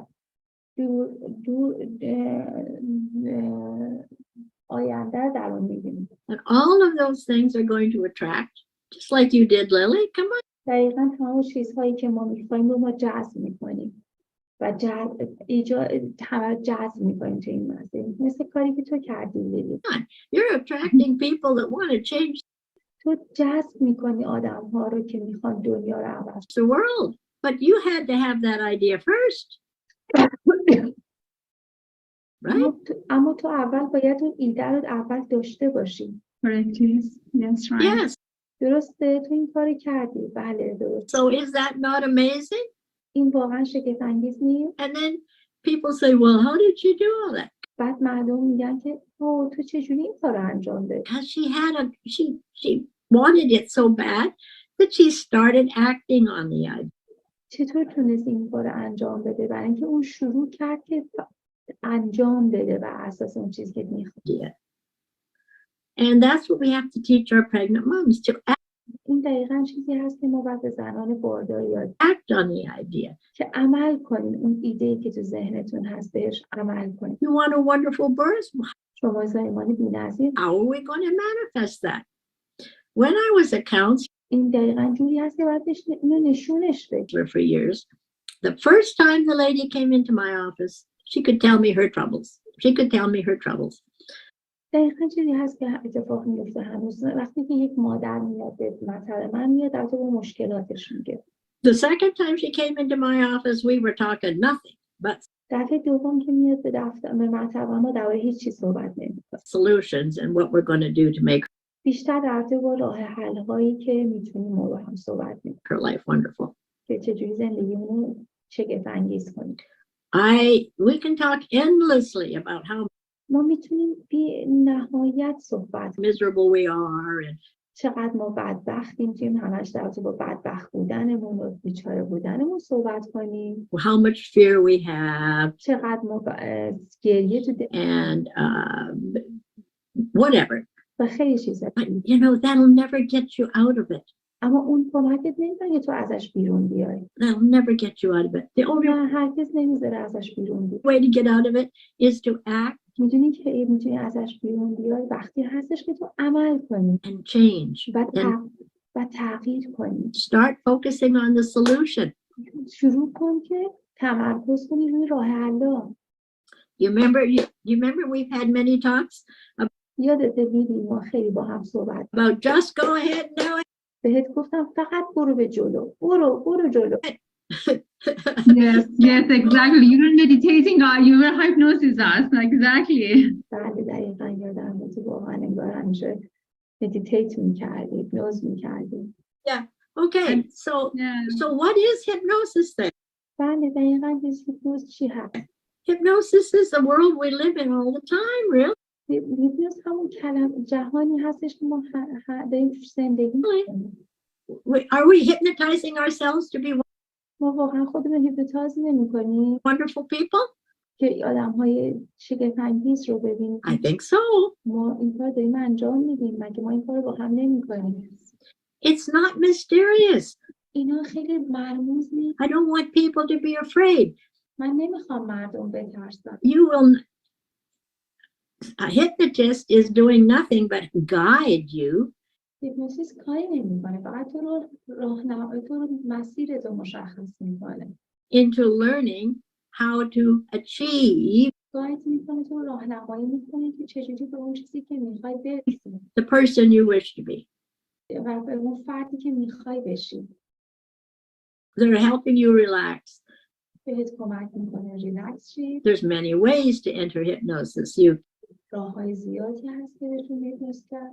can tense your body and relax every part of your body. می‌تونی شما از طریق تنس کردن و بعد ریلکس کردن هر قسمت بدن شروع You tense your fist, you relax your fist, مثلا صورتتون رو منقبض کنید و بعد ریلکس. so that you feel the different states. شما دقیقاً موقعیت‌های مختلف رو حس می‌کنید. And then you give yourself the suggestion that you can do it بعد به خودتون آروم آروم ساجستشن و حدس‌ها رو میدین faster and faster. و بعد اونو سریع‌تر و سریع‌تر انجام میدین. That's self-hypnosis. این میشه سلف هیپنوتیزم.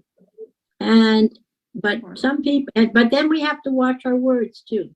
و بعد روی جهان اون کار. As I say, when you criticize your children, don't say that they're dumb or stupid. مثلا وقتی شما میخواید با بچه‌تون حرف بزنید هیچ وقت بهش نگین که چقدر احمقی، چقدر دست و پا چلفتی. Say they're acting اون چیزی که میخواین انجام بده رو بگید. dumb or stupid. مثلا بهش بگین تو داری مثل یه استیوپید و احمق رفتار. You just tell people you're acting, in ways that we don't like. میتونین به افراد بگین شما توی حالتی رفتار میکنید که شما. But that's not labeling them. There's a این لیبلینگ رو برشست دادن. different thing. این چیز دیگه‌ایه. Labeling a child versus saying you're acting in a way we don't like is.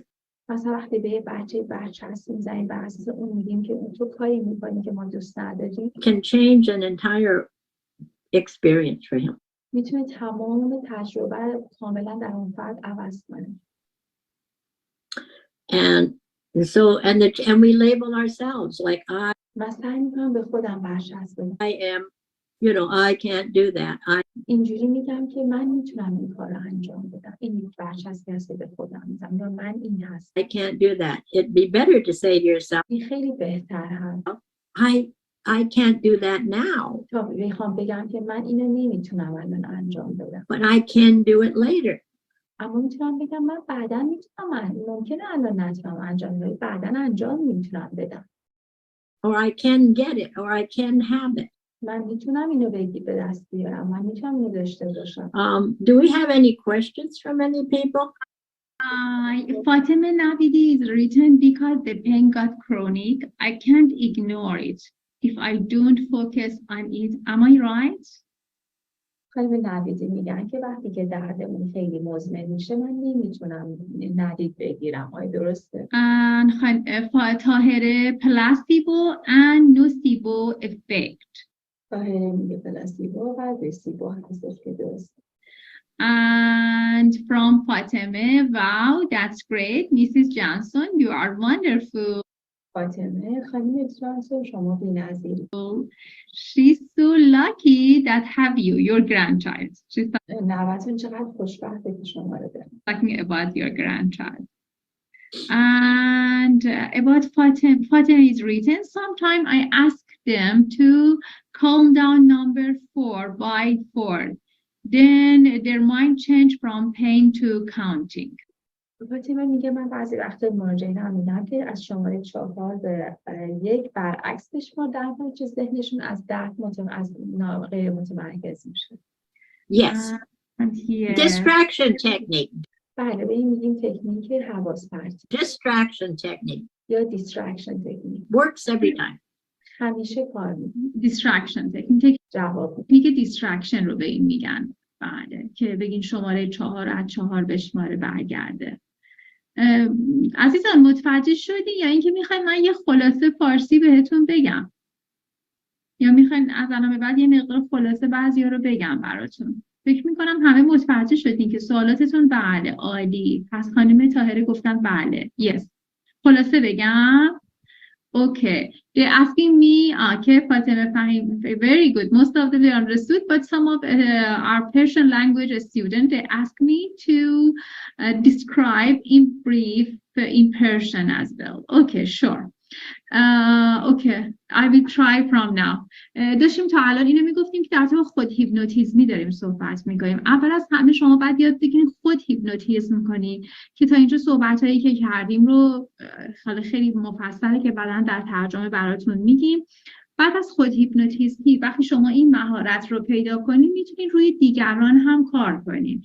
به طور کلی هیپنوتیزم یعنی این بود که اول ریلکس بشین، بعد از اینکه ریلکس شدین بتونید به اون ساب کانشس یا اون ذهن ناخودآگاه خودتون دست پیدا کنین و افکارتون رو مدیریت بکنین. و الان هم در رابطه با این بودش که صحبت کردیم که شما وقتی میخواین حتی درباره خودتون نظر بدین، حتی اگه کاری رو نمیتونین انجام بدین، نگین که نمیتونم انجام بدم، بگین الان امکانش نیست ولی در آینده میتونم. یعنی حتی خودتون رو هم لیبل میزنین، برچسب میزنین، درست در تو با خودتون صحبت کنین، چون این ناخودآگاه میره رو عمل کردتون.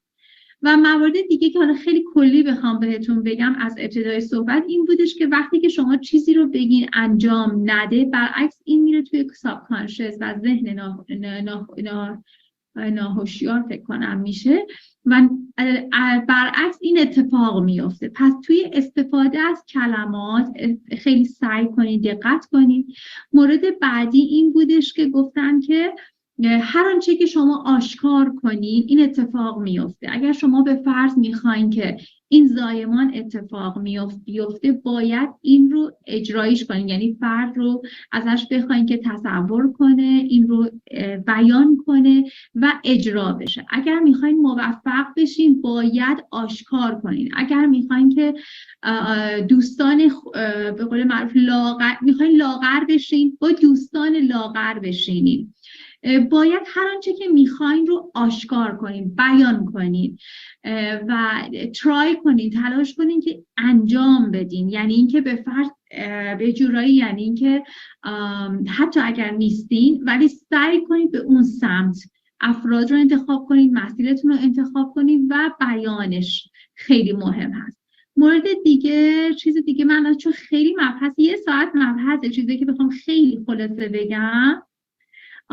گفتن مثلا بگی درد نداری بدتر درد داره. بله دقیقاً گفتن وقتی شما کلمات منفی رو بگین برعکس اتفاق میفته. حتی تو ذهنتون فکر منفی نیارین، حتی به مراجعتون بگی درد نداری، مثلا به همسرتون بگی فلان کارو انجام نده، برعکس ذهن اون کارو انجام میده. باید بگی چجوری به نظر زایمان پیش میره، خوب پیش میره، راحت. آفرین. بله اصلا اسم درد و ترس رو نباید بیاریم. مثلا در موقع زایمان به مادر نمیگی درد داری، میگی کنترکشن داری. کلمه درد، کلمات خیلی مهم هست در استفاده. بله آفرین به شما که در این خلاصه ها رو مینویسین. Very good. فاطمه جون مرسی که دارین مینویسین. بازم بنویسین. Sorry I'm disturbing you. I try because 1 hour I cannot stay brief. I'm trying to pick up some points just to mention and bring them inside the content. Right. Yes.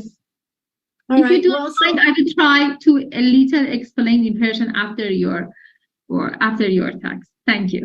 Sorry. Well, yeah, of course I want you to do that. I mean, I just wish I could speak more languages. Thank you. You're perfect. But obviously, I don't want to do it as bad, or I would be involved to evolve that. So if I really, really wanted to speak more languages, I'd be working at it, right? So wow. I'm guilty of saying, oh yeah, but I can speak a little French and a little Spanish, but I'm sorry, I'm not involved in your culture. So I don't evolve in your language. You see? Yes, If I correct. lived there, I would, out of necessity, to change my life and communicate, I would have to become involved to evolve, right? Right. And that's another good example of changing my world. And so that's good. پس برای اینکه بخوایم خودمون رو دنیامون رو عوض کنیم باید اینوالو بشیم تا ایوالو بشیم. یعنی چی؟ وقتی که میخواین از شر یا از بعضی چیزها جدا بشین باید خودتون رو اینوالو کنین، درگیر درون کنین تا بتونین از اون چیزهایی که نمیخواین از بیرون ازشون جدا بشین. اینوالو یعنی درگیر شدن تا ایوالو بشید. به فرضی چون میگن که من خب دوست دارم با این زبان شما صحبت کنم، پس الان اینوالو میشم، به زبان شما دارم خودم رو اینوالو میکنم، درگیر میکنم تا از اون ندانستم، از اینکه نمیتونم درکتون کنم، از اون حالت خارج بشم. So hypnosis or self-hypnosis, let me just share this with you. خب هیپنوز یا هیپنوز شخصی، It's the ideal obstetrical anesthetic. این یکی از روش‌های آنستزی و بی‌حسی ایدئال زایمان است. Because it doesn't alter the labor process. چون آسیبی به پروسه زایمان نمیزنه. It wouldn't disturb the baby. There'd be no drugs in the baby. به بچه آسیب نمیزنه چون بهش دارویی نمیدیم، دارویی به بچه وارد نمی‌کنیم برای این بی‌حسی. Hypnosis is 80% of my clients that I taught hypnosis to, 80% of them found that the hypnosis and prenatal education fulfilled the requirement for relief. In other words, that they lost fear.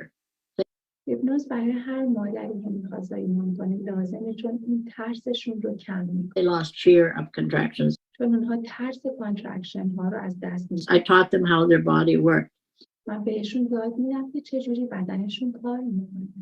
But hypnosis can be used for many things even before the labor. اما هیپنوز میتونه برای خیلی چیزای دیگه هم استفاده میشه، حتی قبل از زایمان. It can alleviate morning sickness. That's برای درمان تهوع صبحگاهی بارداری. one that it can help with.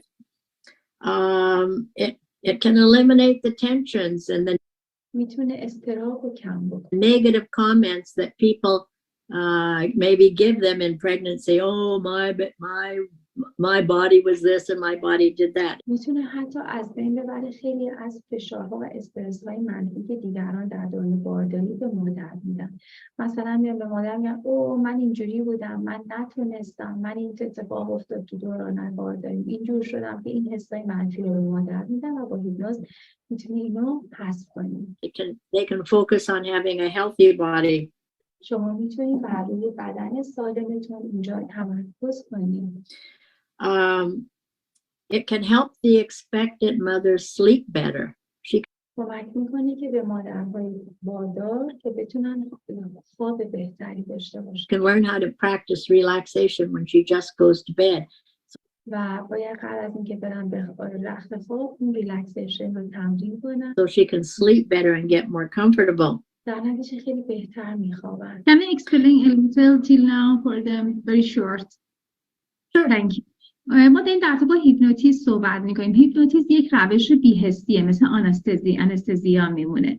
از طریق این تکنیک شما میتونید کمک کنین که به مادران کمک کنین که ترسشون بریزه. اولا که مادرها رو با بدنشون شما با این طریق آشنا میکنین، دوست میکنین، بدنشون رو میشناسن، به خودشناسی از درون میرسن. بعد از اینکه با بدنشون آشنا شدن، اینجا هستش که آروم آروم یاد میگیرن که چطور تسلط پیدا کنن. در درمان چند تا بیماری هم در دوران بارداری میتونین از هیپنوسیس استفاده کنین. یکیش همون تهوع‌های اول بارداری هست، تهوع استفراغ‌ها و زمان زایمان و کامپلیکیشن و عوارض‌های دوران بارداری. میتونین با هیپنوتیزم اینها رو این مشکلاتشون رو حل کنین. Yes. Sorry. Okay, it's a skill that both parents can learn, the husband as well. مهارتی هستش که هر دو زوج باید یاد میگیرن، حتی همسر. It's good for the husband. It might be good for alleviating the stress from work. حتی برای همسران هم خیلی خوبه، مخصوصا که میتونن با این تکنیک حتی استرس های کاریشون هم کم کنن. Or his fears about childbirth as well. و حتی ترسشون رو از زایمان. Which is why I encourage both the father and the mother to come to childbirth classes. برای همین هستش که من برای هم پدران هم مادران این رو درست کردم که هر دو با هم در کلاس های زایمان شرکت کنن و هر دو یاد بگیرن. Can I explain this one to them too as well? All right. Thank you. Yes. بله فاطمه جون، تو بهبود آفرین به فاطمه خانم، در بهبود خواب خیلی موثر هست و همچنین ما توصیه می‌کنیم که این تکنیک هیپنوزیس رو به پدران هم آموزش بدیم در دوران بارداری، یعنی هم پدر هم مادر در کلاس‌های آمادگی زایمان باید هر دوشون یاد بگیرن. Yes please. Hypnosis, in my experience, shortens the labor. It shortens the duration of labor. Because when a woman isn't resisting the power of the contractions, the body can open up more relaxed. Oh, lovely.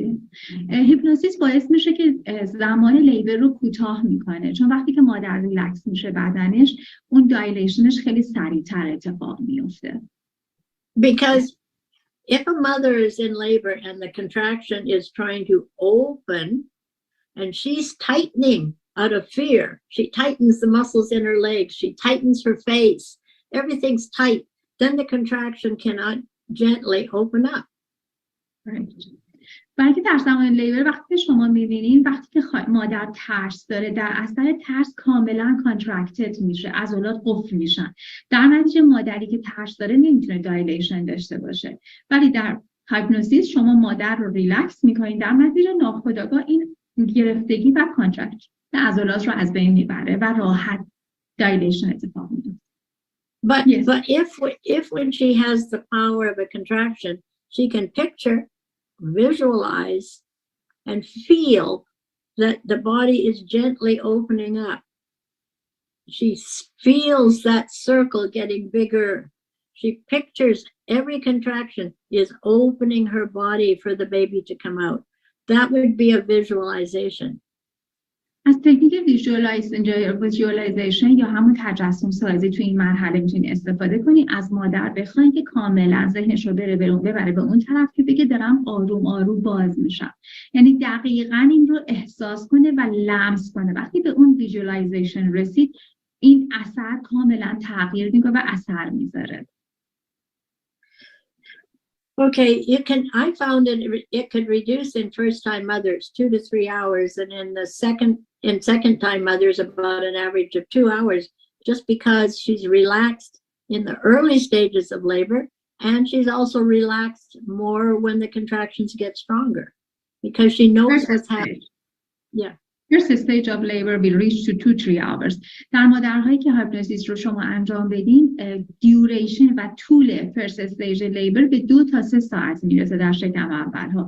و خانم‌های شکم چندم به 2 ساعت میرسه. یعنی ممکنه مثلا یه مادری که شما 15 ساعت از 9 ساعت تا 15 ساعت هست فرست استیج لیبر دیگه، شما براش در نظر بگیرین با این هیپنوزیس میرسونش به 2 تا 3 ساعت. Yes. All right. It also helps the mother learn to relax and reduce fear. It reduces fatigue, for one thing. If the labor is just long and slow or early labor, it reduces fatigue. She can learn how to relax in early labor and go to sleep maybe. اون فتیج و اون حالتی که مادرها در حین لیبر یه دفعه خالی میشن، حالت خیلی بیحال میشه، رمق نداره رو شما میتونید از این طریق کاهش بدین با هیپنوتیزم. Yes. And it can also give her more confidence in herself because she's educated about pain, she's educated about her body, she's educated, so it gives her a lot of self-confidence. به افراد یه سلف کانفیدنس و اعتماد به نفس بالایی میده، به خاطر اینکه کاملا آموزش دیده پیدا میکنه با بدنش آگاه میشه، در نتیجه خیلی تو این زمینه تاثیر داره. All right, so what what questions do people have, or do they have a comment they'd like to share or an experience? Yeah, we have one from Shima Rahro. She's written من به شخص تجربه داشتم برای مادری که موزیک مدیتیشن گذاشتم و سعی کردم با صحبت و آماده کردن فضا آرومش کنم و کاملا مشاهده کردم استرسش کم شد. Shima is written that she has experience with a mother that she started in the meantime that she was distressed with the pain. She started to play some music, talk to mother and distract her. So she became completely calm and her stress reduced. She says بدن آگاهی و کلام آگاهی خیلی تجربه خوبی هست برای خودم دارم تقویتش میکنم. She says self-awareness and word awareness is a very good experience that I'm working on myself. I'm trying to empower myself in this skill as a midwife. Yes. Good. That's wonderful. And again, it's just, the other benefit is one-to-one care. Midwives take time for their patients. We take time. And it's back to the caring and not just medical care. و مورد دیگه این هستش که از این طریق مراقبت فرد با فرد، یک نفر با یک نفره و با این طریق یک مامان میتونه کاملا ارتباط خیلی قوی با مراجعش ایجاد بکنه. روش های پزشکی نیست که فقط دارو نوشته بشه، این یک سور ارتباط برقرار کردن رو ایجاد میکنه. Yes. All right. And any other questions? I mean, we could do a hypnosis session, but it's not any fun on Zoom. But in person, we can do a lot of practice and a lot of ways to quickly induce hypnosis versus long term. So, but we can't do that now. We can do it now. Can you do some hypnosis for them and the experience now? Is it possible? We have a session, practical session. You make them to just experience for. بچه اگه سوال دارین لطفاً بنویسین. Well, we could. We could give it a go. We could give it a go. Okay, that's very good. خب بچه دوستان همکاران عزیز الان میخوایم با هم یه تمرین هایپنوزیس رو با خانم گل انجام بدیم. اوکی؟ میخوام که همتون ویدیوهاتون روشن باشه و ما این تمرین عملی رو اینجا یه امتحانی ایشون روی شما کار میکنه و شما رو خودتون تمرین کنین. آماده این همگی؟ Please turn on your video. Let's try. Please explain us more about what should do and what we should not do. Sure. First, let's try. First, you try to experience now with Miss Gail. Mrs. Gail will do exactly like what she do with her mothers. الان خانم گیل الان همون کاری که به عنوان یک ماما با مریضشون انجام میدن همینجا با شما انجام دادن. ببینید چجوری انجام میدن این تکنیک رو. آماده این همگی؟ این یه تمرین عملی هست براتون. چون هر چقدر ما صحبت بکنیم هر کس به یه مدل هیپنوتیزم رو انجام میده و دیدین که خیلی مدل هاش و وریتیش زیاده. الان شما یه مدلش رو روی مادر باردار. Gail, can you please demonstrate as you are a midwife and there is a mother in the time of the birth and she's distressed with pain. She has so much distress and she's feeling like emotional dystocia. She doesn't want to continue anymore. For example, she has failure of progress and OB doctor told her that you will not progress anymore. Your stage of labor stopped and 6 centimeter dilation and you will not progress anymore. So she's completely disappointed. Can you please play this screen for us if is it possible? Okay, so she's 6 centimeters, she's in pain, and the doctor emotional dystocia. برای مادری که الان میخوایم یه سناریو یا الان همه با هم پیاده کنیم. خانم گل الان یه مادری داریم 6 سانتی متر دایلیشنه. دکتر اومده بالا سرش میگه خانم دیگه شما پیشرفت نمی‌کنی و مادر دچار ایموشنال دیستورشیا میشه، دیستورشیا عاطفی میشه و کاملا ناامید میشه از ادامه زایمان و فکر کنید باید بره سزارین. و اینجا شما به عنوان ماما، به عنوان مامای حالا هرچی همراه یا مامای عامل زایمان واقعا دیگه نمیدونین چجوری به مادر انرژی بدین و چجوری امیدوارش کنین و چجوری این روش الان تو مادری که فیلر پروگرسه عدم پیشرفت داره میتونین کمک کنین. همگی آماده این برای این کیس؟ این کیسی است که خیلی براتون اتفاق خواهد افتاد. آماده این همگی؟ Okay, let's go. Ready? Ready? She says, Sure. she says, I have full dilation and is at the time of crown. Help me. At the time of crown is not that much big deal. The full dilation و crown خیلی کار بزرگی نیست عزیزم. بالاخره به دنیا میاد. مهم که اون 6 سانت است که همیشه میزنن failure of progress. عدم پیشرفت و شما خودتون اینجا گیر میکنین چه کار باید بکنین. اینو با هم امتحان کنیم که خیلی مسئله کریتیکالی میشه. اوکی؟ 6 centimeter, failure of progress and emotional dysphagia. Let's go.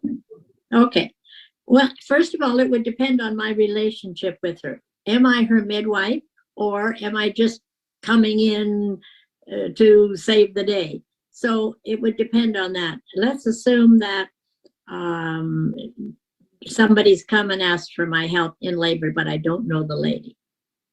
So I would. در نظر بگیرین که در نظر بگیرین که خانم میگن الان بزن اینو تصور کنیم که اصلا این مادر منو ندیده، اصلا منو به عنوان ماما نمیشناسه و اینجا گیر کرده توی این، بس یه نفر از همکارا اومده گفته بیا به این کمک کن. این مادر هنوز با ایشون آشنایی نداره. Okay, let's go. Okay, so I would come in and introduce myself and say, how are you doing, sweetheart? You're having a hard time. Let's see. I want you to, and I would touch her. I would touch her shoulder and I would say, look, we're going to help you through this. You're in a bad spot, but we're going to get through this. And here's what we're going to do. I'm going to massage your feet, or I'm going to massage your hands. And as I do it, you're going to start to relax your whole body. You're going to go loose and limp and let the body do what it needs to do. Your baby is fine. You're going to be fine. Everything's going well. We just have to let nature take its time. So I want you to breathe with me and relax. And I'm going to massage her. I'm going to just let go. So I would work limp and loose. Okay, you're having a contraction now. Let it happen. Nothing to be afraid of. Your body's opening, and the more it opens, the quicker you have your baby. So loose and limp, let it happen. That's great. You're doing fabulous. When the contraction's over, I want you to take a nice deep breath, and I want you to sink into the bed. Just let the bed do all the work. Your body knows what to do. Your baby is fine. And I would continue to talk to her like that. And in between, I might say, I think if we change position, maybe if we get on your side, or let's change position. Let's see if Can I be patient?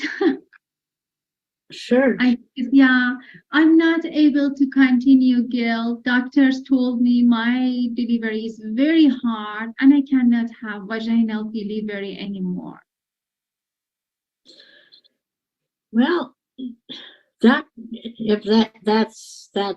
would probably make me angry, but I would not show it. But I would say, well, we don't know that. We are going to try this for at least an hour. We're going to see how this unfolds. The baby's fine. There's no need to rush. We're going to change position and then I would explain to her why changing the position may help the baby come down more, or may help her open more. Or I would say, let's go get in the shower and get the hot water over your whole body. Let's go get into the tub. Let's maybe have you stand up and I'll rub your back during the next contraction if all of your discomfort is in your back.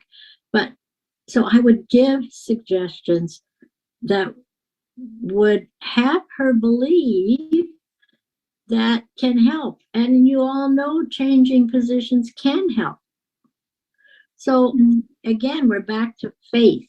We're back to impressing in the subconscious mind that there's going to be a difference because of something different she's now doing. She's not lying there waiting for the next pain. She's now becoming proactive. She's becoming involved to evolve a different outcome. مادم انگلیسی همش وسطش اگر دوست دارین شما نقش بیمار رو بگین چی میخواین بگین الان اینجا متوجه شدین که حالا الان شما در جواب این ماما چه موردی دارین میخواین به عنوان مادر بیان کنین بگین که من سناریوشو به عنوان مادر انجام بدم که خانم گل Knows what to do. You're being that is it possible? Okay, so she's 6 centimeters, she's in pain, and the doctor emotional distortion.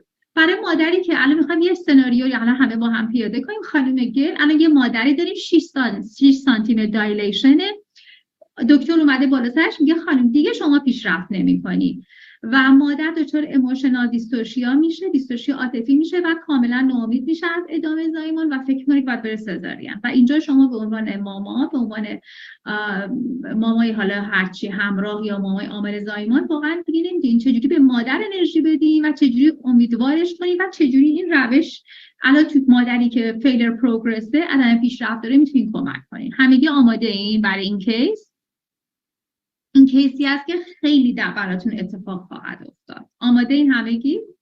Okay, let's go. Ready? Ready. She says I have full dilation and is at the time of crown. Help me. At the time of crown is not that much big deal. The full dilation و crown خیلی کار بزرگی نیست عزیزم بالاخره به دنیا میاد مهم که اون 6 سانت است که همیشه میزنن failure of progress عدم پیشرفت و شما خودتون اینجا گیر میکنین چه کار باید بکنین اینو با هم امتحان کنیم که خیلی مسئله کریتیکالی میشه اوکی 6 centimeter failure of progress and emotional dystocia let's go okay well first of all it would depend on my relationship اول از همه بستگی داره به ارتباط من با من with her am I her midwife or am I just coming in to save the day so اینجوری که آیا من واقعا ماماشم یا اینکه نه مثلا من یه دفعه امروز اومدم بالا سر این مریض اومدم کمک so it would depend on that let's assume that پس بستگی داره به ارتباط شما با مریض حالا بزنیم با هم اینجوری فکر کنیم که somebody's come and asked for my help in مثلا یه نفر اومده از من کمک خواسته و من این مادر رو قبلا نشناختم labor but I don't know the lady اما من مادر رو نمیشناسم so I would در نظر بگیرین که در نظر بگیرین که خانم میگن الان بزن اینو تصور کنیم که اصلا این مادر منو ندیده اصلا منو به عنوان مامان نمیشناسه و اینجا گیر کرده توی این بس یه نفر از همکارا اومده گفته بیا به این کمک کن این مادر هنوز با ایشون آشنایی نداره اوکی let's go okay so I would come in and introduce myself and say how are you doing sweetheart اولین کاری که میکنم اول میام سلام میکنم خودم معرفی میکنم و میگم سلام چطوری زیبای من عزیز من you're having a hard time let's میدونم که از لحظه سختی رو داری میگذرونی see I want you to and I would touch her shoulder اول از همه کاری که میکنم شونش رو لمس میکنم and I would say look we're going to help you through this is به جای اینکه بگم سخته میگم ببین من نگاه کن میخوایم بهت کمک کنیم که به مراحل موفقیت برسیم you're in a bad spot but we're going to get through this و میخوایم بهت کمک کنیم که تو بهترین قسمتی که قرار گرفتی روش کار کنیم and here's what we're going to do و این چیزی هست که ما باید روش کار کنیم I'm going to massage your feet من میخوام پاتو ماساژ or I'm going to massage your hands بعد میخوام دستت ماساژ بدم and as I do it you're going to start to relax your whole body و بعد از اون این باعث میشه که کم کم تمام هورمونات رو ریلکس کنی و تمام بدنت رو ریلکس کنی you're going to go loose and limp and let the body do what it needs to do تو یه آرامش و یه خواب کوچولویی خواهی داشت و بدن خودش آروم آروم به وظایفش عمل میکنه baby is fine بدنت عالیه بچه‌م خوبه you're going to be fine مطمئن باش که داری خیلی خوب جلو میری و خوب جلو خواهی رفت everything's going well همه چی خوب جلو میری we just have to let nature take its time فقط اجازه بده که طبیعت زمانش رو به طلب بر اساس طبیعت و زمانی که نیاز داره جلو بره. So I want you to breathe with me من میخوام که تو با من نفس بکشی، and relax. ریلکس شو. And I'm going to massage میخوام ماساژ بده her. Going to just let go. و میذارم که به همین شکل خودش بره جلو. So I would work limp and loose. Okay, you're having a contraction now. و من سعی میکنم روی فکرش کار کنم و بهش بگم که ببین این کنترکشن ها کمکت دارن میکنن دارن عمل میکنن. Let it happen. بذار این کنترکشن ها که کمک کنند از اتفاق بیفته. Nothing to be afraid of. چیزی نیست که بخوای ازش بترسی. Your body's opening. بدنت داره آروم آروم باز میشه. And the more it opens, the quicker you have your baby. هر چقدر بهتر باز میشه تو سریعتر بچت به دنیا میاد. So loose and limp, let it happen. That's great. از شروع کن بدن تو بذار اتفاق بیفته. عالی. You're doing fabulous. When the خیلی عالی داره بدن کار خودش رو انجام میده. contraction's over, I want you to take a nice deep breath. وقتی که کنترکشن تموم شد حالا یه نفس عمیق و خوب بکش And I want you to sink into the bed. و میتونی حتی خیلی آروم خودتو توی اون تخت فرو بدی. Just let the bed do all the work. بذار خود تخت این کارها رو باید انجام بده. Your body knows what to do. بدنت میدونه چی کار بکنه. Your baby is fine. بچت خودش خوبه. And I would continue to talk to her like that. و من به همین شکل ادامه میدم و با مادر به همین شکل صحبت. And in between, I might say, you know, I think if we change position. در این مابین ممکنه بگم که خب نه ما باید یه خود پوزیشن رو جابجا کنیم. Maybe if we get on your side. ممکنه که مثلا اینجا بهش بگم خب حالا بهتره روی پهلو بخواه. Or let's change position. یا بذار تغییر بدیم پوزیشن. Let's see if Can the I be next. patient? Can I be patient? من میخوام نقش مریض رو بازی کنم. میتونم مریض باشم؟ Sure. Yeah, I'm not able to continue, Gail. Doctor من نمیتونم ادامه بدم. told me my delivery is very hard دکتر گفته که زایمانم خیلی سخته. and I cannot have vaginal delivery و من نمیتونم زایمان طبیعی واژینال داشته باشم. anymore. Well, that would probably make me angry, but I wouldn't. اینجا یه مقدار ممکنه من عصبانی بکنه این حرف منو ولی سعی میکنم خودم رو کنترل. Not show it. من نمیذارم نشون داده بشه. But I would say, well, we don't know that. اینجا میگم که ما نمیدونیم. We are going to try this for at least an hour. ما سعی میکنیم که این راه رو حداقل تا 1 ساعت دیگه ادامه بدیم و تلاش کنیم. We're going to see how this unfolds. میخوایم ببینیم که چقدر این تغییر میکنه. The baby's fine. چقدر سر بچه میاد پایین و بچه حالش خوب. There's no need to rush. هیچ نیازی نیست که عجله کنیم. We're going to change position.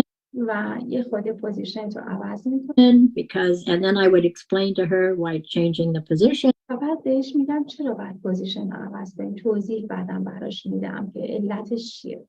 May help the baby come down more. و با توضیح من با ملاژم بهش میفهمم که این میتونه کمک کنه که بچه راحت‌تر بیاد کنه. Or may help her open more. و این پوزیشن تغییر پوزیشن کمک کنه که بیشتر باز. Or I would say, let's go get in the shower. بیا اینجا ممکنه بهش پیشنهاد بدم بهتره که بریم با هم دوش بگیریم. And get the hot water over your whole body.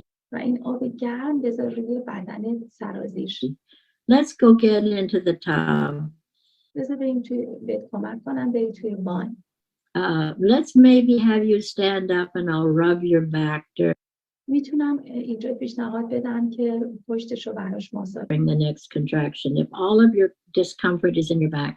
But و میگم که این تمامی دیسکامفورت ها این دردها ناراحتی رو پشت که برات ماساژ میدم. So I would give suggestions پس میام یه سری پیشنهادا بهش میدم that would have her believe که میتونه بهش کمک بکنه که باور کنه. that can help. And you all know changing positions can help.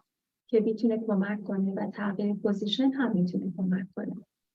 So again, we're back to faith. دوباره ما برمیگردیم توی اجرا. We're back to impressing in the subconscious mind سعی میکنیم که اینجا روی ذهن ناهوشیارش تأثیر بذاریم. that there's going to be a difference because of something که میتونه واسه تغییر ایجاد کنه. میتونه تغییر ایجاد کنه. different she's now doing. چون که قبلا جور دیگه فکر می‌کرد. الان ذهن سابکانشسش با این تفکر باعث ایجاد تغییر. She's not lying there waiting for the next pain. She's now becoming proactive. الان دیگه در کانترکشن بعدی این مادر سابکانشسش آماده است که عملکرد سریع و خوبی رو انجام بده. She's becoming involved to evolve. الان اینجا مادر درگیر میشه که بتونه خودش از اون قسمت خارج کنه. A different outcome. و با نتیجه متفاوتی رو ایجاد کنه. مادام انگلیسی همش وسطش اگر دوست دارین شما نقش بیمار رو بگین چی میخواین بگین الان اینجا متوجه شدین که حالا الان شما در جواب این ماما چه موردی دارین میخواین به عنوان مادر بیان کنین بگین که من سناریوشو به عنوان مادر انجام بدم که خانم گل مدیریتش رو بگه چجوری با هایپنوسیس.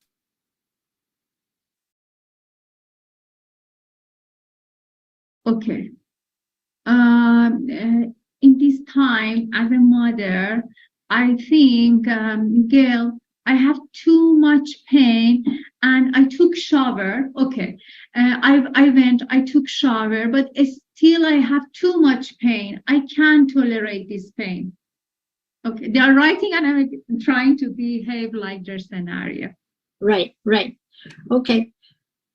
Well, I'd say, yes, you can give up if you wish, but اینجا میگم بله میتونی متوقف کنی اگر که فکر میکنی دوست داری. I don't see any reason to. من هیچ دلیلی براش نمیگم.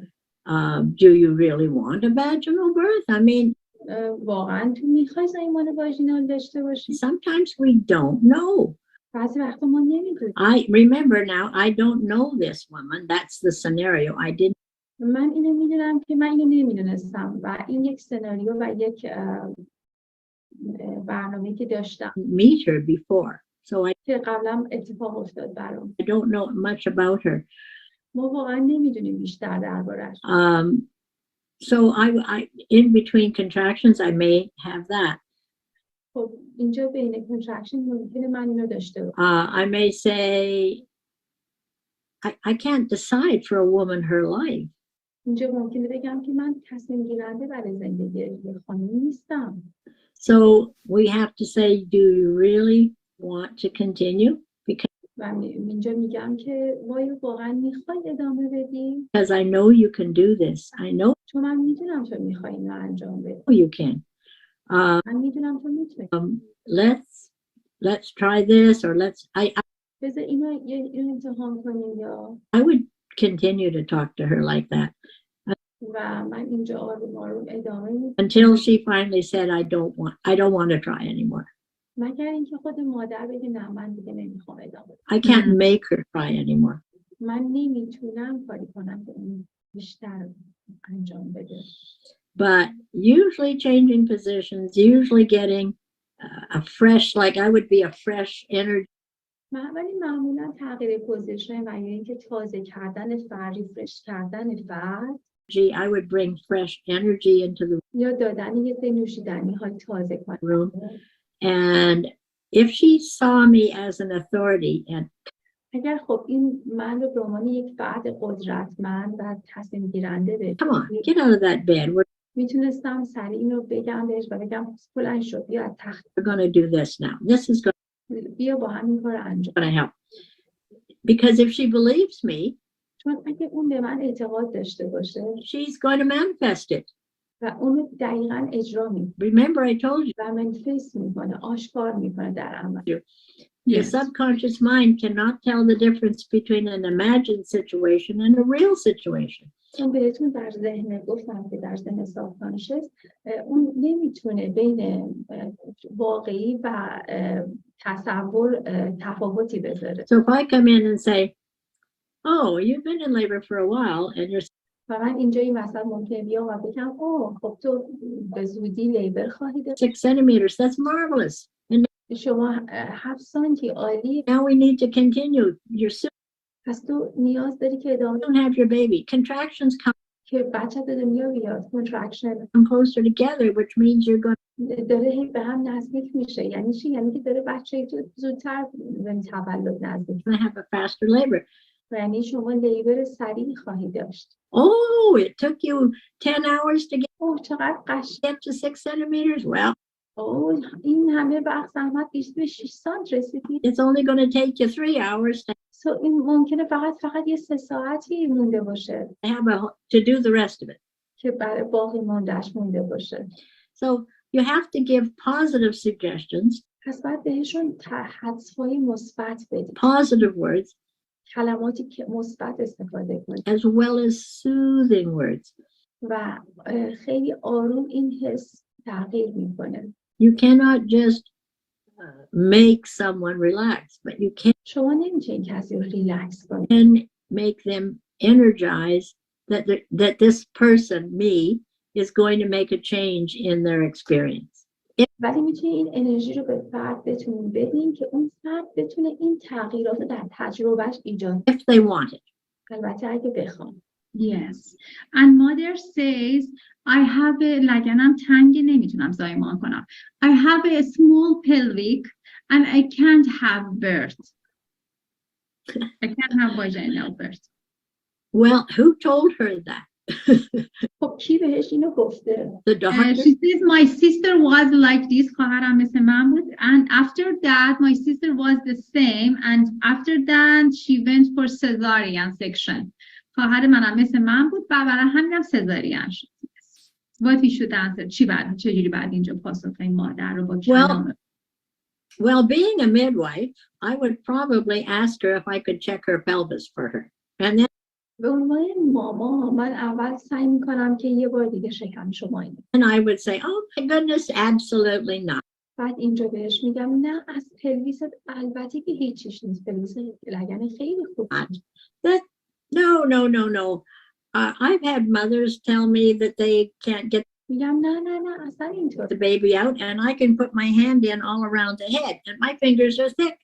You got من مثلا یه همچین مادری داشتم بعد از اون میام دستم میذارم داخل واژن و سر بچه رو لمس میکنم و میگم نگاه کن اینقدر دارم بچه رو حس میکنم. lots of room in there, sweetheart. این ببین چقدر فضای خوبی هست. من قشنگ اینقدر سر بچه رو حس میکنم. This is what I would be اینجوری من جواب saying, because somehow we have to, if the doctors told her she has a small pelvis or she believes, do you خب ما باید اینجا بهش متوجهش کنیم. مثلا اگه یک پزشکی بهش گفته که لگنت کوچیکه ما باید بهش کمک کنیم که باور understand what I'm saying? She believes that. چون اون دکتر باید شده این باور کنه. We have to get her out of the concept ما باید بهش کمک کنیم که بیاد بیرون اون مفهوم that she believes, and then که بتونه باور. I would tell her what we know about a pelvis. پس اول باید نشون بدیم که خب پس ما می‌دونیم درباره پلویس چجوریه، چقدر مناسبه. Come on, get out of bed. برای همین میگیم بلند شو بیا بیرون تخت. When you get out of bed, the muscles in the pelvis open up. وقتی میای بیرون تخت عضلات پلویس اینجوری باز میشه. You might even, if you had a pelvis there, you'd say, look, no. اگر اونجا لگن داشتین، استخوان لگن داشتین، به این شکل نشون میدین که نگاه کن نه. Get you off your back, your tail. وقتی که از تخت بیای بالا بیرون و پشتت آزاد بشه ببین لگن اینجوری باز. Bone moves out of the way. This moves out of the way. You have to change her picture. باید تصویر رو تغییر بدیم. تصور ذهنی رو. Because if she believes no matter what she does, her برای اینکه اون باور میکنه هر چیزی pelvis is too small, you're و فکر کنه که واقعا لگنش doomed و همینطور هم اتفاق میفته correct. because she's got that fixed and she gives up. چون اون تجسم رو داره و دقیقا همون توی ذهنش که هست تو ساب کانشسش میشه و اون عمل میکنه. But when you say no, if you get out وقتی شما بهش بگید نه اگر از تخت بیای بیرون این شکل لگن باز of the bed and the pelvis will open up if you اگر از قسمت تخت بیای بیرون خود پلویس آروم به این خاصیت ارتجاعی پیدا میکنه و با کنترکشنال به این شکل میتونه باز squat, the pelvis opens up. If you do this, the pelvis اگه این کار رو بکنی مثلا چنان این پوزیشن رو بکنی پلویس این شکلی باز opens up. بعد این رو همه دونه دونه توی حرکت و با استخوان لگن بهش نشون میدی. But you have to change that first image because پس اول شما باید اولین ایمیج و تصور اولیه‌اش رو تغییر بدی. faith moves mountains. And if she has faith that her pelvis is too small, چون بعد اون با فکر کن ایمان بیاره که پلویسش درست کار خواهد کرد it's locked. But you, و این خیلی کار سنگینه. so you would have to change that image very quickly. بعد شما بلد باشین که اون تصور رو خیلی خوب تغییر بدین. Yeah, that's true. Any more questions? So, one of them, mother says, my baby heartbeat reduced, it is dropped, and send me for cesarean section. I'm worried for my baby. ضربان قلب بچه‌م افت کرد سزارینم کنیم. Well, I'd have to look at the machine or I'd اینجا به ماشین نگاه میکنم به ماشین سیتی have to listen myself to see. و بعد خودم گوش کنم به صدای قلب بچه Again, changing position can و دوباره اینجا آروم بهش میگم صبر کن یه چنجینگ پوزیشن انجام بده change a baby's heartbeat. چون هر تغییر پوزیشن تغییر میده ضربان قلب بچه رو. Let's see how the baby responds on your left side, your right بذار ببینیم که چجوری بچه پاسخ میده وقتی که شما رو قسمت چپت میخوابید. side. Let's see how your توجه سمت راست در سمت چپت هست. baby responds بذار ببینیم چجوری بچه پاسخ میده. in this manner. On the other hand, the heartbeat goes down sometimes just as the mother is in expulsion, right? و این یه قسمت یه جای دیگه بعضی قسمت دیگه هم هستش که قلب بچه افت میکنه وقتی که مادر میخواد باز بشه. The heart rate goes down. You پس برای همین یه دفعه ممکنه یه افت سریع داشته باشه. might say, well, sometimes that's a good sign. That بعضی وقتا این خیلی علامت خوب means the baby's coming down really و نشانه این هست که بچه داره خیلی سریع میاد پایین. quickly. So وقتی که میاد سریع پایین یه دفعه یه افت ناگهانی میکنه. I can't medically assess without being there and من باید به صورت مدیکالی و پزشکی این رو بررسی seeing the machine و چک کنم دوباره and seeing what the doctors have said و ببینم که دکتر چی گفت and how long how low is the heartbeat. و بعد چک کنم ببینم خب چقدر طولانی بوده چقدر طولش بوده چقدر پایین بوده ضربان قلب. Some of these questions I can't answer, right? Yes, very good. متوجه سوالاتتون بدم.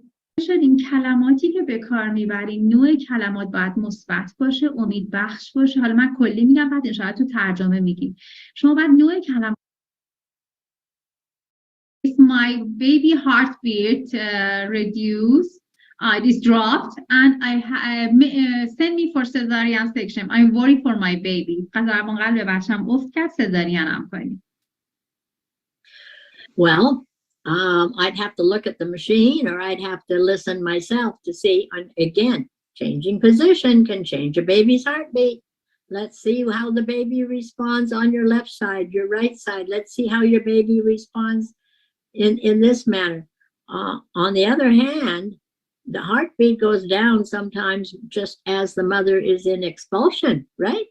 The heart rate goes down. You might say, well, sometimes that's a good sign. That means the baby's coming down really quickly. So I can't medically assess without being there and seeing the machine and seeing what the doctors have said and how long how low is the heartbeat.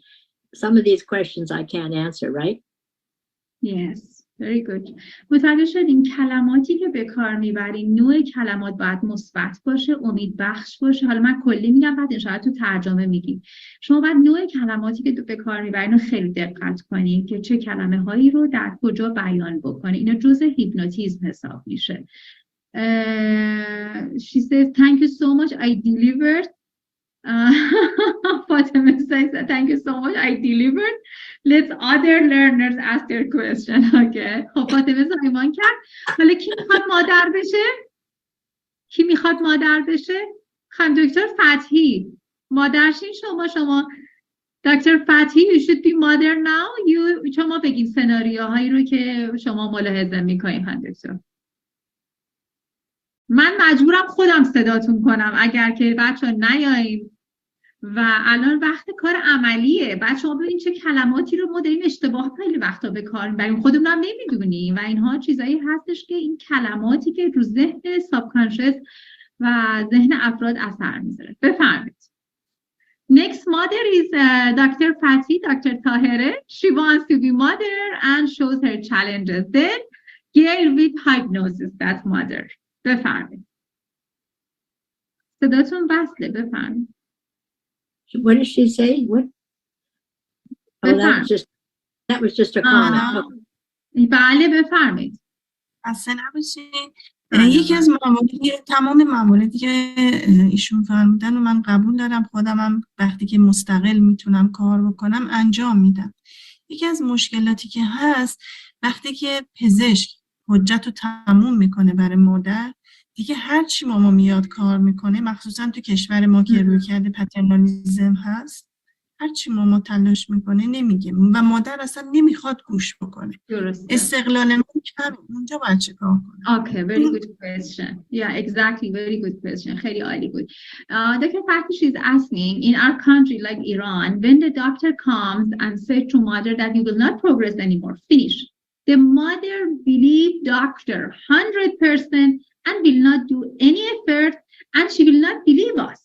How we can, what we should do here? What is the words we have to use? What is our, how we should behave? How we have to manage? How we can make mother to move against of the words that make her to believe and don't continue first. Yeah. Now we want this scenario. Sure. Ali. Well, again, it's the faith in the doctors that's her authority. And here's another old phrase: is truth your authority, or is authority your truth? Most people are conditioned that authority is their truth. So again, we're back to having to teach childbirth classes, because to just walk into a room, even if she thinks you're a wonderful midwife, but the doctor comes in with his official coat, his mask, and it says, no, this is not going to. باید بگیم که اینجا قدرت دست کیه. مثلا اگه وقتی دکتر میاد و یه حالتی خیلی با قدرت و عصبانیت بیاد بگه که نه اصلا این امکان پذیر نیست این شکل بیان بشه happen and she believes him, در نتیجه این اعتقاد پیدا میکنه و باور میکنه. it's how do you go against the doctor? Especially, are you going to go against the doctor and say no? چطور میتونی جلوی اون پزشک وایسی؟ آیا تو میتونی جلوی اون پزشک وایسی و بگی نه من فکر نمی‌کنم. I think she can do this, so get out of here. You و جلوش وایسی بگی نه میتونه انجام بده پس بده انجام بده. can't say that. میتونی اینو بگی؟ It's going to be a very hard thing. خیلی چیز سختیه. And it would depend on how committed she was. این بستگی داره که چقدر این فرد این وسط گیر کرد. Okay, let me tell you an experience I بذارید من یکی از تجاربم باهاتون در میون بذارم. just had myself. I was in I was in Honduras, and I had من اندونزی بودم. a lady, first time mom, که مادری که شکم اول بود رو داشتم. having her baby, and she was in labor for a long time. این مادر لیبرش خیلی طولانی بود. Nothing bad, but she pushed for 3 hours. نه بد نبود ولی در حدود 3 ساعت فاز پوشینگش فقط طول کشید. And the head was just sitting there like that, not moving. سر این شکل گیر کرده بود. اصلا تغییر نمی‌کرد. Moving.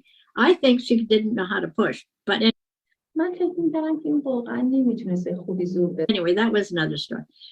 حالا زیاد مهم نیست. So I told her, I said, you know, you're getting tired. پس من بهش اینجا گفتم که ببین تو داری خسته میشی. And if we don't get this baby going, the baby's fine, you're اگر نتونی این بچه رو به دنیا بیاری، البته بچه همه چیش خوب. fine. But I think that we just maybe I should start thinking about maybe having to go to the hospital. بهش گفتم که فقط دارم فکر میکنم که شاید مثلا فکر کنیم یواش یواش به این فکر بیفتیم که بریم بیمارستان. And I was her midwife. And و من ماماش بود. she said, what? و اون یه دفعه اینجوری با من برخورد کرد. چی؟ What? چی؟ I'm not going to the hospital. من هم بیمارستان برو نیستم. She jumped out of bed, از تخت پرید stark naked, jumped شروع کرد لخت شد. out of bed, walked down the hall, و رفت شروع کرد لخت توی سالن راه رفتن. grabbed onto the railing on the stairs. شروع کرد خودشو آویزون کردن از پله ها. One push, the baby was out. با یه دونه زور بچه اومد بیرون. One push. فقط با یک زور. So, and she said, Gail, did you just do that to motivate me? و اومد گفتش که گل اینو انجام بده و این کار انجام بده که من بیشتر انگیزه پیدا To get out of bed and do it? I said, گفت من میخوام برم بیرون تخت و انجام بدم. گفتم باشه. well, maybe. چرا که نه اگر بهت کمک میکنم. Sort of I did. But she was determined, you see. ولی اون واقعا مصمم بود. She was determined واقعا مصمم بود. have a vaginal birth. و برای زایمان طبیعی واقعا مصمم. And I saw no problem with the mother and the baby other من واقعا هیچ مشکلی با مادر و بچه ندیدم. than she was getting tired. ولی خیلی ناراحت شده بود. So I thought, okay, we got to get some energy into this girl. So I said, پس من فکر کردم که اوکی پس باید بهش انرژی. maybe we need to think about going in. She said, absolutely not. داشتم فکر می‌کردم که مثلا با این پیشنهادم شاید اون لحظه که خسته شده شاید کمکش کنه که برای بیمارستان اقدام کنه و یه نتیجه‌ای بگیره. ولی می‌بینید چجوری با من برخورد کرد. And so she pushed the baby out. It was a beautiful بعد آخر سرم که پوش کرد و بچه‌شو به دنیا آورد. birth. Beautiful birth. و واقعا یه زایمان زیبا بود. But so you have to try different things sometimes. پس شما باید بعضی وقتا روش‌ها و راه‌های مختلف رو امتحان کنید. متوجه شدین؟ من کلی میگم. گفتن که بعد شما تلاشتون از کلاس پرینیتال و کلاس آمادگی زایمان بکنید که مادر به اون حد اعتماد برسه و بخواد اون کاری که میخواد انجام بده، چون واقعا کار راحتی نیست. قدرت اون اتوریتی و اقتداری که داده شده به پزشک و شما نمیتونین جلوش وایسین دیگه تو موقع زایمان و کاری سختیه. ولی اگر دوران پرینیتال بچین رو مادر کار کنین و بهش خیلی اطلاعات بدین، خودش میتونه وایسه و به هدفش برسه.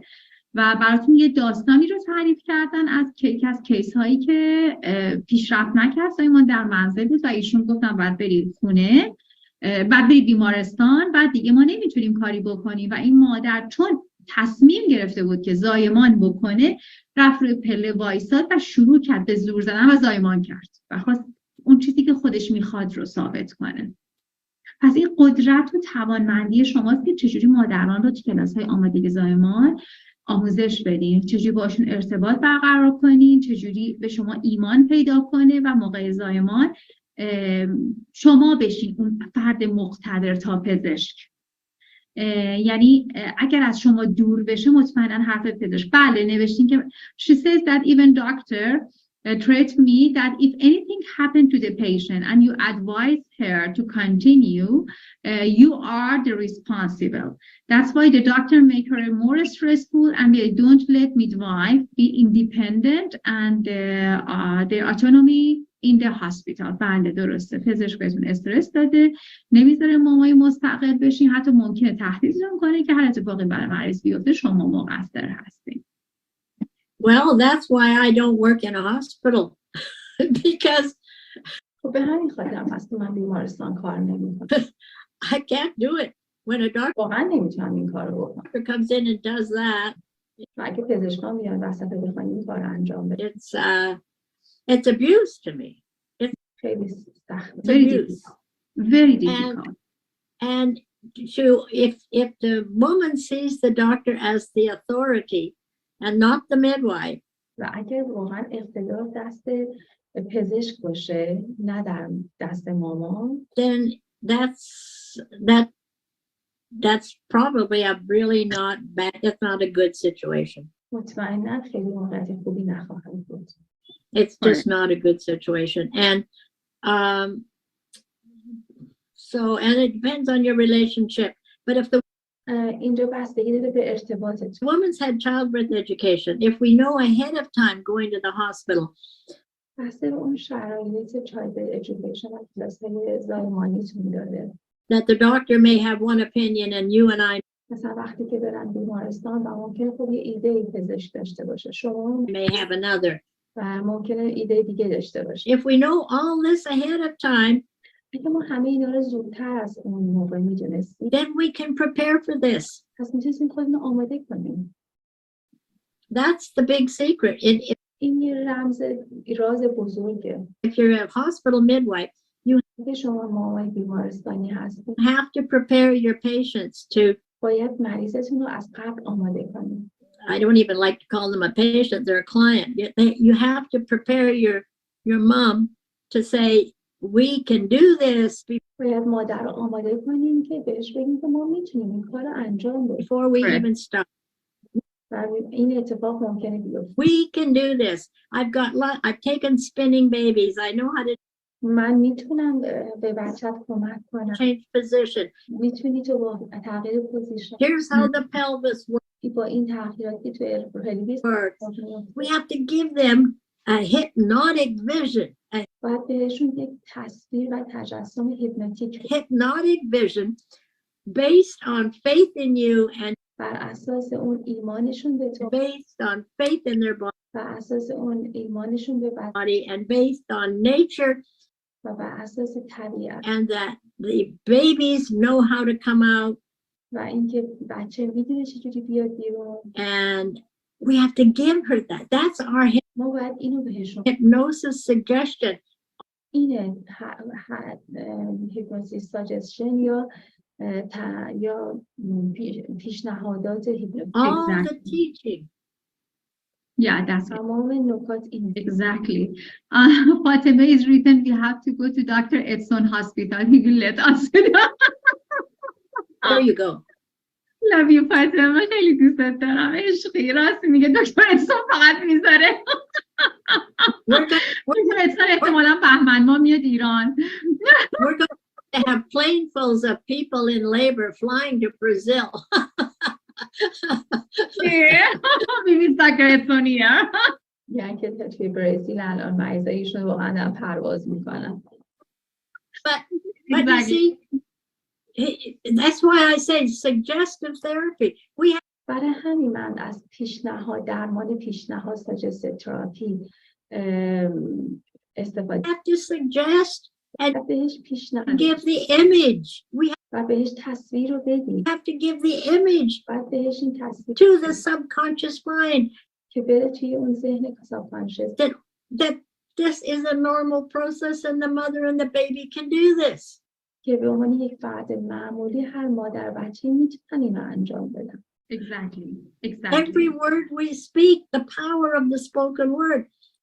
هر همه جای دنیا اون صحبت میکنیم در با قدرت کلمات. Is teaching آموزش and encouraging and و تشویق کننده giving confidence و ایمان اعتماد دادن and distracting them from the doctor's power. و اونها رو ذهنشون منحرف کردن از صحبت پزشک. Back to the distraction technique. و برگردیم به همین تکنیک پرتی حواس.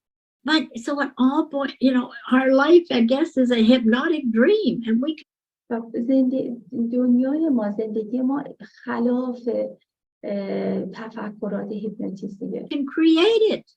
و ما باید اینو ایجاد کنیم.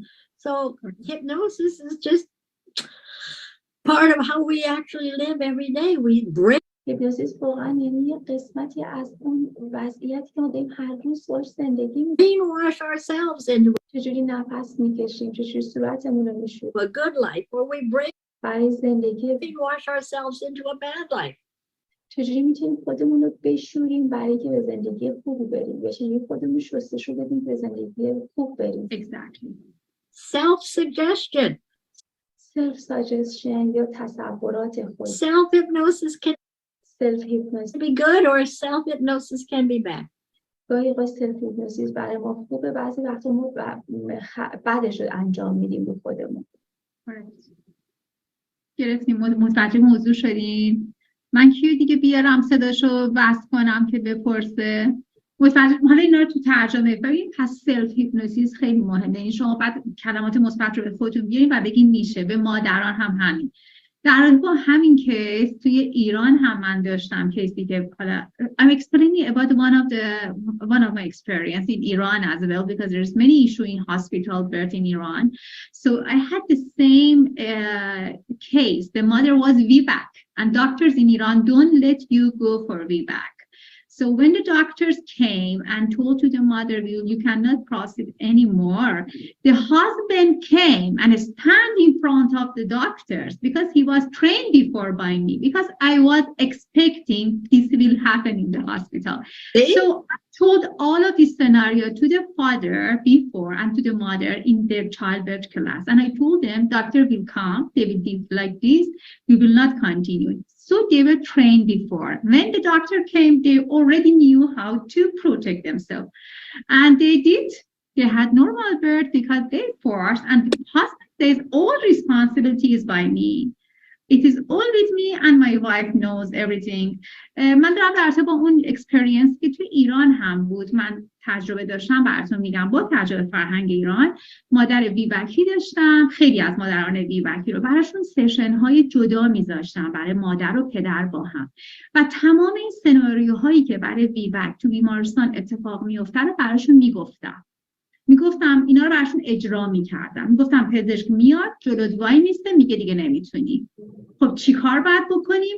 اینه راهش. این راهو اگر انجام بدیم بچت مطمئنه، ما ضربان قلبش رو چک میکنیم، NST میگیریم، CTG میگیریم و مطمئن میشیم میتونی ادامه بدیم. ولی تو به محض اینکه وارد بیمارستان میشی به عنوان بیبکی، اول از همه ممکنه همکارای خود من بیاد بهت بگن رحمت پاره میشه.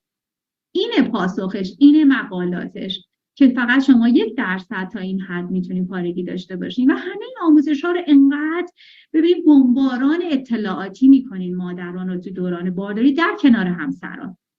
و اتفاقا وقتی این زوج اومدن دقیقاً در 7 سال استاپ کرد و پزشک اومد گفت دیگه این بچه از بین میره. و همسر چون همه اینا رو قبلا میدونست، یاد گرفته بود، اومد جلوی پزشک وایساد گفت من پدر این بچم، مسئول این بچم، میخوام ادامه پیدا کنه. دکتر گفت میمیره. گفت نه شما به من واگذار کنید، ما میدونیم چی کار کنیم. و اینجا پزشک موند. و من هم به عنوان مامای عامل سعی می‌کردم علمی برخورد کنم که بیمار به من اطمینان کنه، نه اینکه الکی رویا ببافم. گفتم اجازه بدیم ما NST رو انجام بدیم 20 دقیقه کانتینیوس. اگر دیدیم کانتینیوس دسلریشن بود، اگر دراپینگ طولانی بود، باید بره سزارین. و اینجا با علم، با اون مقالات، با اون مطالبی که قبلا براشون گفته بودیم به من اطمینان کرد و ادامه داد و خوشبختانه زایمان کرد. اگر شما تو دوران بارداری خوب یاد بدین بهشون، مطمئن باشین پدران میتونن پدران رو جلو بندازین. این یه تریکیه، یه نیرنگه. خودتون رو بکشین کنار، خودتون با پزشک در دهن به دهن نشین، سکوت کنین، چون به هر حال هم همکارتونه. شما نمیتونین همکارتون هم بیارین پایین، باید همکارتون هم حمایت کنین. اما اینجا پدران و مادران همه اینا رو بلدن، یاد گرفتن و میتونن خیلی قشنگ باز کنن، بیستن جلوی پزشکان. ولی هیچ وقت زیاد اصلا تحریک نکنین، چون گاهی اوقات واقعا ممکنه که خطر باشه. ولی با علم، با اون شواهد، با اون انجام پروسه های علمی. Sorry, I'm talking Farsi too much. If you have any, اگه سوال دارین دوست عزیز دیگه نوشتن، من یه روش دیگه یاد گرفتم و مریض ها میخوایم چشماشو ببنده و صداهای بیرون توجه کنه. بعد یه سری بعد میخوام به صداهای درون محیط فکر کنه. گاهی هم میگم به نفسش توجه کنه. She says, I have another technique. Yes. She says, I asked my mother to close their eyes and just to focus to the outside, the voice from the outside. Then after that, I ask her just to focus to inner sound. And sometimes I tell her to just focus in her breathing. Yeah, okay. And those are all techniques to help a mom relax. Yeah. But I'm trying to share the idea that the spoken word and the preconceived ideas that have been impregnated into their subconscious mind. اون چیزی که هستش کلمات و همچنین اون پریکانسیو یا ایده های پیش ادراکی میتونه تاثیر زیادی بذاره. Can be changed. که میتونه تغییر کنه. And we can do that with, ما میتونیم انجام بدیم. You know, again, constant space, repetition. You can practice relaxing. You can practice. همون تمرینات مدام مکرر میتونه تاثیر بذاره، میتونه letting go. با ریلکسیشن بذاره بره جلو. All of those things. But we also need to learn how to implant همه اینها، ولی ما باید اول یاد بگیریم چجوری اینا رو بکنیم. Ideas into our own mind and تمام اینها رو چجوری در ذهن بکنیم. See ourselves as a different person. و بتونیم خودمون رو به عنوان فرد متفاوتی ببینیم. See ourselves as succeeding in a خودمون رو به عنوان فردی که موفق شده ببینیم. Vaginal birth. See ourselves succeeding because we're ببینیم خودمون رو که به اون شکل به عنوان زایمان کرده ببینیم موفق شده. Where? So ببینیم کجا هستیم. Whether the suggestions reach the subconscious پس اون suggestion و حدس و گمانی که میرسه به subconscious through practice از طریق تمرین or it reaches it through education یا از طریق آموزش میرسه. Doesn't matter. مهم نیست از کدوم مسیر باشه. It's getting the image. این کمک میکنه که تصویر گرفته بشه. Remember, the subconscious mind is based on images. و باعث میشه که subconscious این تصویر رو بگیره. And when the doctor says you can't have a vaginal birth, پزشک میگه که نمیتونی زایمان طبیعی داشته باشی. Your pelvis is too small. لگنت خیلی کوچیکه. She sees a small pelvis. اون دقیقاً تصویر لگن کوچیک رو میبینه. We need to say no. The ما باید بگیم pelvis is flexible. لگن قابل ارتجاعه. The pelvis opens. لگن باز میشه. For birth. We need to give her a different vision. ما باید بهش تصویر دیگه و ویژن دیگر نشون بدیم. That can be done through hypnosis. این از طریق هیپنوزیس انجام میشه. In a relaxed state, we can و اول در مرحله ریلکس say to her, when I go into labor, وقتی که من میرم تو مرحله زایمان, my body is going to be relaxed and it's going to open. بگه که بدن من ریلکس میشه و آروم آروم باز میشه. We teach that. ما بهش یاد میدیم. They can practice this و اونا میتونن تمرین before. I have many tapes that I have made of my body opens gently. و بگه که من خیلی تو بدنم قسمت‌هایی دارم که مثل کیج، مثل حالت قفسه و میتونه خیلی آروم باز بشه. Steadily, slowly. آرام و خیلی به صورت نرم. My baby is fine. بچه من حالش خوبه. I feel more relaxed. من خیلی احساس آرامش می‌کنم. I'm confident. من مطمئن. That's the formal hypnosis. این مدل هیپنوزیسه. I'm trying to show you informal hypnosis techniques. من میخوام بهتون این فرم هیپنوزیس رو یاد بدم. Yeah, very good. Excellent. Yeah, she says that in some of hospital, they don't let fathers come inside the labor room, and even they don't let the other midwives come inside and check even FHR. Okay, میگن پدران تو بیمارستان خیلی راه نمیدن، هم حتی همکارا تو مطب و بیمارستان حتی برای سهم FHR هم راه نمیدن. So what we should do for this case, if they don't let fathers come inside the labor room, and even they don't let midwives, individual midwife, to attend the birth, even for just FHR controlling, they are not allowed to come inside. But the parents made that choice to go to that doctor in that hospital. You also need to change the images of the doctor. والدین تصمیم گیرنده هستن که چه اتفاقی باید بیفته و شاید این تصویر در هر دو والد تغییر بده. The doctors need to have an image that a midwife can be helpful in. پزشکان هم باید این تصویر رو در تجسم داشته باشن که ماماها میتونن این کمک رو بکنن. And we have to change their image of us, and that و ما باید این تجسم رو در پزشکان درباره خودمون حتی عوض کنیم. Also is constant spaced repetition. اونم حتی تمرین مدام مکرر میخواد. We need to keep hammering at them. برای همین ما باید بیشتر این کار رو انجام بدیم که پزشکان هم این تجسمشون از ما عوض شه. So you cannot just burst in at the last minute. شما نمیتونید دقیقاً زایمان در لحظه آخر انجام بدید. We have to educate. ما باید آموزش بدیم. And we have to say the same vision. We have to give them an image. باید این ویژن رو براشون ایجاد کنیم. باید بهشون تصویر رو بدیم.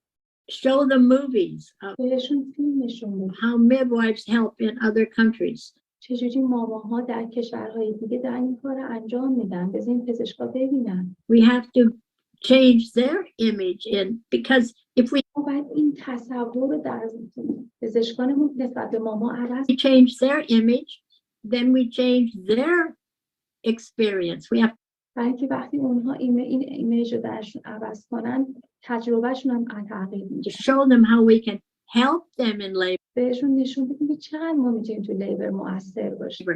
That the midwife can help the mother and help که میدوایف میتونه به یه مادر کمک the doctor و حتی میتونه کمک یک پزشک باشه. have better statistics or برای آمارهای بیشتر. better happier clients. و حتی حضور ماما میتونه مادر رو خیلی خوشحال‌تر بکنه. So again, waking hypnosis دوباره میگم انجام هیپنوزیس is given by suggestive therapy. از طریق ساجستراپی هستش. Yes. We all have waking hypnosis. We have an experience when we're awake that impresses us for change. ما همه داریم و ما اکسپریانس و تجربی داریم که این تغییر رو ایجاد میکنه. We can do that with suggestive therapy. ما میتونیم اینو با ساجستراپی انجام بدیم. Yeah, very good. And for this case, در تو با اینکه همکار رو راه نمیدن تو بیمارستان و اینکه تو مطب حتی همسر. For this case, I have the same client. She was Indian mother. یه همچین کیسی رو منم داشتم. یه مادر هندی بودن که تو بیمارستان اصلا کشور دیگه‌ای بودن و تو بیمارستان خب کسی اجازه نمیدادن باهاش بره، هم تنها بود. باید مثل بیمارستان‌های دولتی ایران که هیچ کسی رو راه نمیدن. What I did for her, because she was placenta previa during pregnancy, so I was trying to hypnosis for changing her placenta location. So 2 times per week she was getting hypnosis by me. So she recorded my voice and she was listening every day. Even she get used to my voice.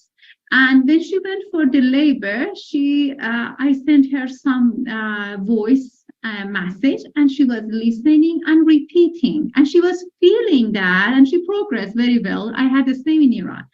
این همین کیس رو من هم توی برای مریض هندی داشتم، هم مریض ایرانی که بیمارستان میلاد میخواست درمان کنه. مریض هندی پلاسنتا پریویا بود که بهش دوره‌های هایپنوزیس رو دادم و این پلاسنتا با همین هایپنوزیس آروم آروم حرکت کرد و پریویا برگشت رفت بالا، مهاجرت کرد. این مریض عادت کرده بود به صدای من، یعنی هفته 2 روز با من سشن آنلاین میگرفت، چون آمریکا بود، نبود جایی که نزدیک من باشه. با این صدا رو ضبط میکرد و هر روز گوش میکرد و با خودش تکرار میکرد. برای زایمانش هم همینطور، براش تو کلاس آنلاین گذاشتم، تکرار کردم که تو میتونی، لگن داره اینجوری باز میشه، حالا بچه داره میاد پایین، الان اون گوشت پایین لگن داره نرم میشه، سر بچه داره فشار میده، اینو هی تجسم میکرد روزای آخر زایمان، که وقتی که بیمارستان رفت دوباره این وایس رو میذاشت تو گوشش و اینو با تنهایی تمرین کرد و زایمان کرد.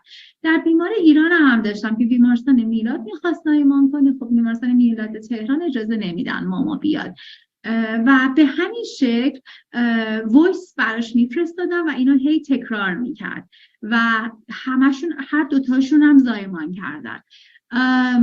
خیلی خیلی ببینید بعضیشون اصلا به صدای شما عادت میکنن، یعنی اصلا میگه هر روز این صدای شما رو میذارم تکرار میکنم و موقع زایمان هم اگر نباشین شما میتونید روش‌های مختلف یا قبلش براش ضبط کنین تکرار کنه اون ایمیجینیشن، اون تصورات رو، یا اینکه در حین زایمان باهاتون تماس میگیره و شما براش آروم یه بار دیگه تجسم میکنین، چون به ریتم صدای شما تو دوران بارداری عادت کرده، شروع میکنه ارتباط گرفتن و کاملا شما پیشرفت رو میبینین. با مریض هایی که با هایپنوتیزم شما ارتباط برقرار کنین، بعد از زایمان هم کنارتون میمونن، اصلا دوران پست نیتالش هم با شما ارتباط میگیره و حتما هم دیگه عادت نداره حتما حضوری باشه، یعنی شما کافیه که بتونین کلمات رو درست در جاش قرار بدین و مادر با شما اون ارتباط رو بگیره. تمرین کنین، کار راحتی نیست، تمرین کنید، اصلا با خودتون اول تمرین کنید. Sorry, I'm talking too much in Farsi. Did that lady have a vaginal birth? Yes. In Iran, 3 of them they had. In India, she had as well. All of them. And one of the case, she was, when she came to the hospital, the doctor examined her. They says it is breech baby. But she didn't admit in that hospital. She didn't trust. She says, I'm sure I can have normal birth. She went to one governmental hospital in Tehran, Milad Hospital, and she had delivery. It's a cephalic baby. مادری داشتم که زایمان اومد بیمارستان تو 2 سال، گفتم بریچه، بیمارستان قبولش نکرد برای بستری، رفت بیمارستان میلاد، زایمان طبیعی از بچه‌م سفالیک شد. میگفت اصلا خودم هم باورم نمیشد که اون چیزی که میخواستم رو تونستم انجام بدم. این چیز واقعا حتی مثل معجزه، خیلی وقتا مادرها برام تعریف میگن شما مثلا معجزه کردی، من کاری نکردم، فقط بهش گفته بودم تو میتونی و این به خودش داشت اینو ثابت میکرد که میتونه. قدرت اراده. It is the willpower. Sorry. Well, I hope we've talked enough about hypnosis, but we've talked a lot about waking hypnosis. That's the thing. The power of امیدوارم که ما همش در مورد هیپنوسیس صحبت می‌کردیم، ولی الان داریم تقریبا بیدار کردن هیپنوسیس رو داریم صحبت می‌کنیم. suggestion که این ساجستشن پیش نحوه حدس is so powerful. خیلی مهمه. We must watch our words. We must watch how we teach. How ما واقعا باید ببینیم چجوری زایمان رو می‌بینیم، چجوری باید ببینیم چجوری تدریس we give images. چجوری بلدیم بهشون تصویر رو بهشون تجسم کنیم. Doctors give mainly crisis and negative images. پزشکان معمولاً تصورات منفی، تجسم‌های منفی و تصاویر منفی رو میدن و بحران‌ها رو میگن. And we must give positive images and و ما باید تصاویر مثبت رو بدیم. confidence و اعتماد. We work with the whole person. ما با تمام وجود یک انسان کار میکنیم. We don't just work with the vagina and the uterus. We work with the whole person. فقط ما با واژن و رحم کار نداریم، با کل وجود انسان باید کار کنیم. And that's why midwives are so successful. برای همینه که ماماها موفقن. Because we spend time and we give positive reinforcements that برای اینکه ما کلی وقت براشون میذاریم و نتایج خیلی مثبتی رو ازشون می‌گیریم They can do this. و اونها میتونن انجام Women have done it for centuries. و مادرها برای قرنها این کار رو انجام دادن The babies know how to come out. و هیچ بچه‌ای نبوده که نتونه به دنیا نیاد. Yeah, So that's true. then we just have to continue to do that. پس ما باید اینو ادامه بدیم. Like I say, the power of the spoken word مثل هم که گفتم، مثل قدرت کلام بیان، کلماتی که بیان می‌کنیم، کلام و قدرت بیان is awesome.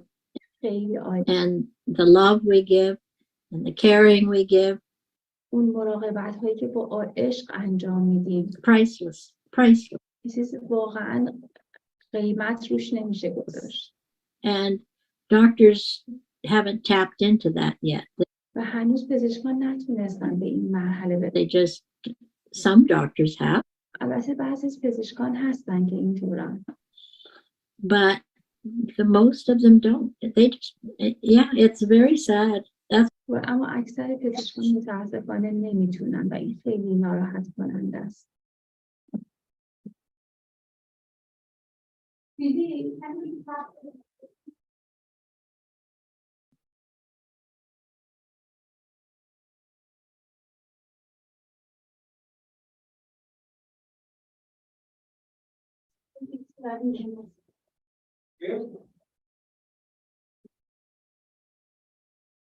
why I can't work in a hospital. I told you I can't. من تو بیمارستان کار کردم و دیدم. Maybe I could work in Dr. Edson's hospital. منم ممکنه که تو برم بیمارستان دکتر ادسون کار. But then I wouldn't have a license there either, so I couldn't do that either. تو این سن من ممکنه من اجازه نداشته باشم. So, but It's very hard. It's very hard. Yeah, that's true. It's very hard. so we women have to also hypnotize ourselves that we can make Yes. change. ما خانوم ها حتی مخصوصا باید روی اینا بشینیم و خود هیپنوتیزم کنیم و واقعا تغییرات We get discouraged. و باید تشویق کنیم دکترها. We get discouraged. ما باید تشویق کننده باشیم. We have to believe one person at a time we change. ما باید به این اعتقاد برسیم که حداقل یک بار بتونیم یک انسان رو کمک کنیم تغییر کنیم. And one birth at a time we change. و حتی یک تولد رو باعث تغییرش بشیم. Yeah, it's back to changing the vision. بله این خیلی عالیه و کلا ویژن و اون تصویر اصلی رو تغییر میکنه. Of the establishment, right? و این باعث ایجاد میشه که اون افق و اون قله نهایی تغییر میکنه. We have to give suggestive therapy to the establishment. ما بعد از این ساجست تراپی ها برای رسیدن به استابلیشمنت و یه حالت مقرر شده و مستقر دست استفاده کنیم. That there's a different way of doing things and they have to و راه‌های مختلفی هستن انجام see it. باید اینو ببینیم. And that's what right now they're hypnotized by their و خیلی خوب آره کاری سنگینیه و این هیپنوتیزم medical training. و شاید خیلی وقت تو مدیکال ترینینگ آموزش‌های پزشکی نیست. Yes. And we have to de-hypnotize them or hypnotize them into a new image. ما باید شروع کنیم هیپنوتیز کنیم به سمت تصورات جدید. But we can do it, but ولی ما میتونیم. it's a little difficult if they're not ممکنه یه کمی سخت willing to change. ولی واقعا ممکنه یه خود سخت باشه تغییر ولی ما میتونیم. Right. It's like somebody who lives in poverty. If he cannot see himself getting out of poverty, he never will. مثل فردی که توی فقر هستش. اگه این نخواد از فقر بیاد بیرون، نخواد تغییر کنه، هیچ وقت نمیاد بیرون و همونجور میمونه. But if he can see himself getting out of poverty, اما اگه اون فرد فقیر خودش رو توی این تصور، توی این تصویر ببینه که میتونه از این فقر بیاد بیرون. one step at a time, then change can come. حتی یک بار هم بهش نمیشه باش فکر کنه که بعد از این فقر بیاد بیرون مطمئنا این تغییر ایجاد میشه. And that's the same thing with any change in our life.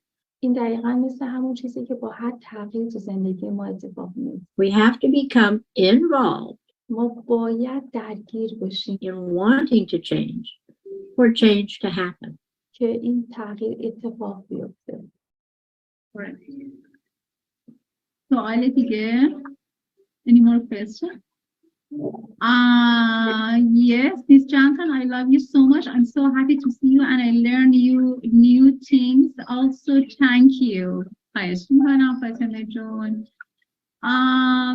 می‌خوایم یه actually I like to show you how to talk, but I don't know how to talk in Farsi now because we have other audience in English.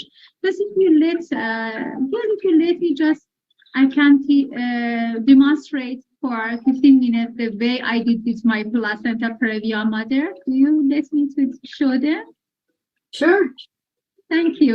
من میخوام براتون یه سشن کوچولویی که برای مادر پلاسنتا اجرا کردم براتون اجرا کنم. البته به انگلیسی، فارسی نمیتونم بگمش چون به انگلیسی عادت کردم. شما فقط نگاه کنین، همگی بشین مادر باردار. All of you should be like pregnant mother. Try to sit in relax. خیلی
ما با هم یه قسمت سشن هایپربرس رو هم انجام میدیم و به عنوان یک مادر باردار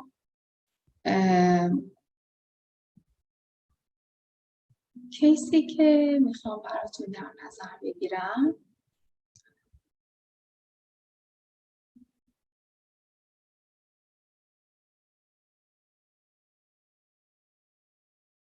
هایپربرس و درمان پلاسنتا پریویا برای مادری که حدود 18 هفته بارداری تا 24 هفته بارداری هستش. من سعی میکنم که به فارسی اینها رو بگم و اگر جاهایی دیدید که کلمات انگلیسی بود اینها رو بعدا خودتون دوباره تغییر بدید.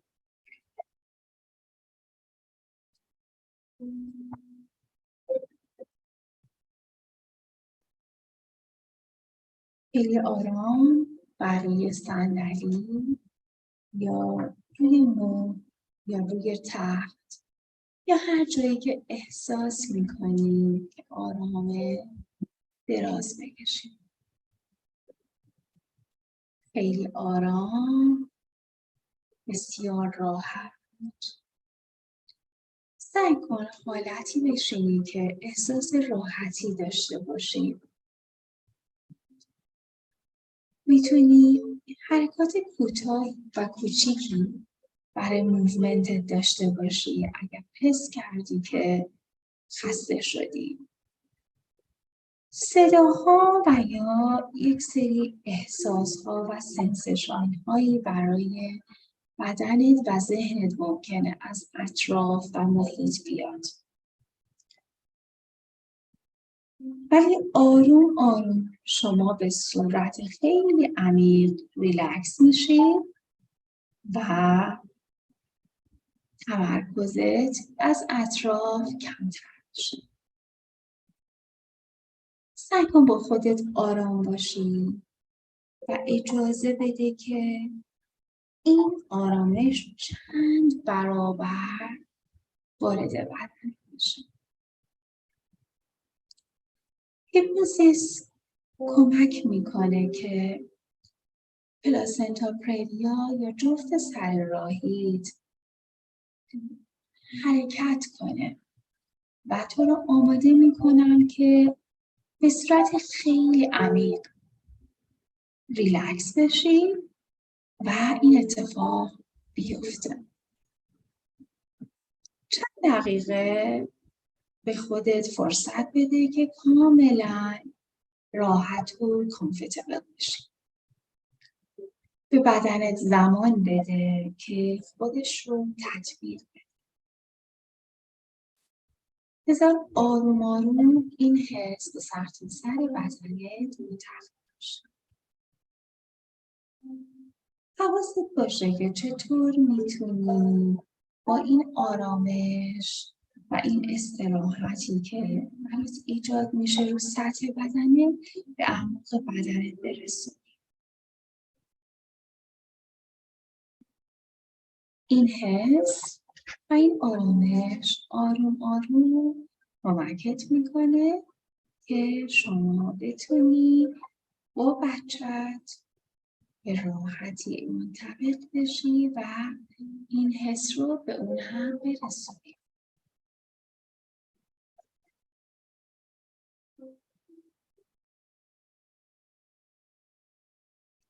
اگر هر جا احساس کردی که راحت نیستی میتونی خودت رو جا به جا کنی. حتی میتونی حرکات کوچیک و تغییرات کوچیک در خودت برای راحت ارتباط برقرار کردن با بچت ایجاد کنی.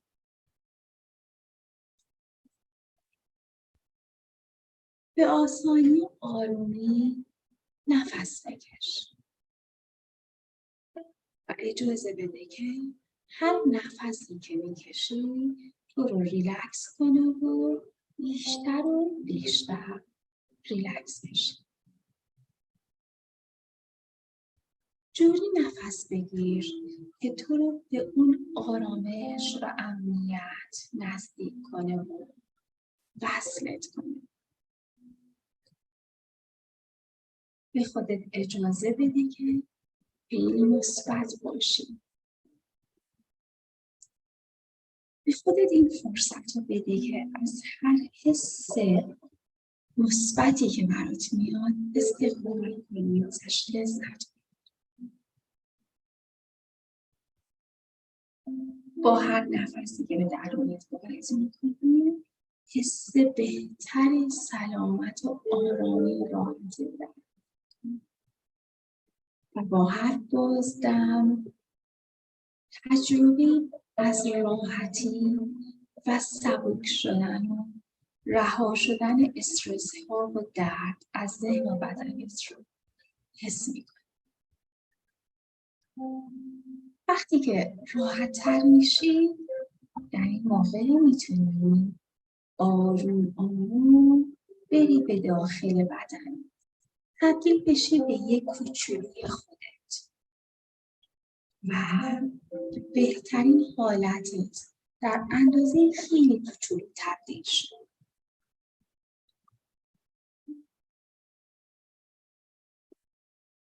آروم آروم به خودت اجازه بده که به این صدای من گوش کنی. من اون وقت بهت میگم که چقدر حس آرامش، امنیت و سبکی و سلامت خواهی داشت. حالا بذار تنفست به بدنت اجازه بده که خودت رو شناور کنی در یک ریتم آروم و زیبا و آگاهیت رو ببر روی پلکای چشمت.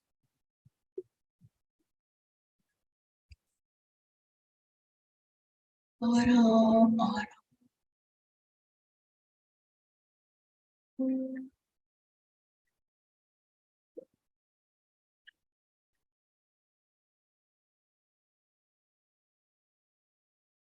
آرام آرام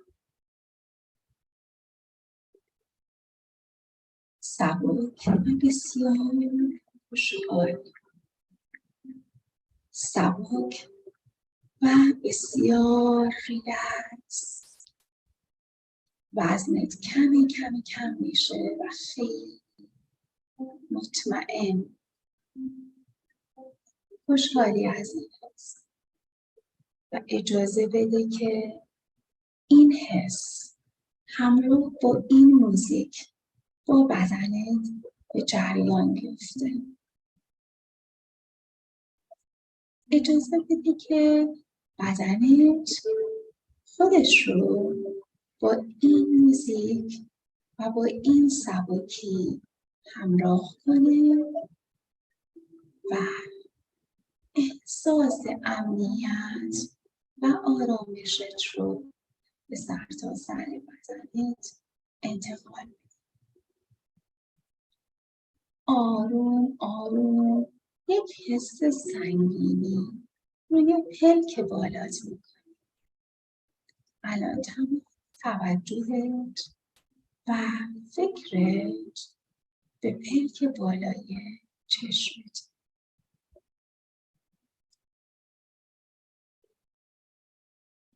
عضلات خیلی کوچیکی که چشمت رو احاطه کردن رو آرام آرام ریلکسشون کن و رهاشون کن.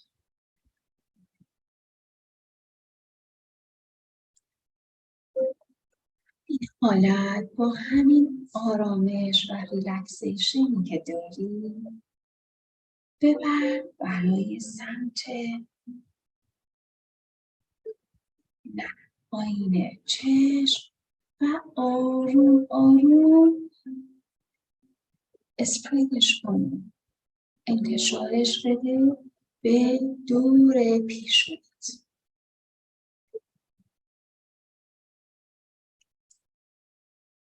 هر خط نگرانی و حس فشاری که توی این قسمت داری سعی کن آروم آروم محوش کنی و از بین ببریش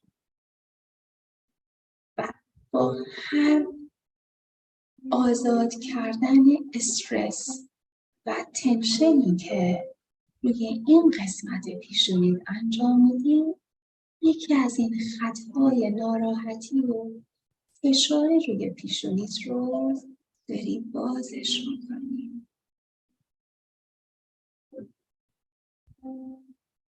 حالا اجازه بده این آرامش بیاد پایین تر و برسه به پل بینیت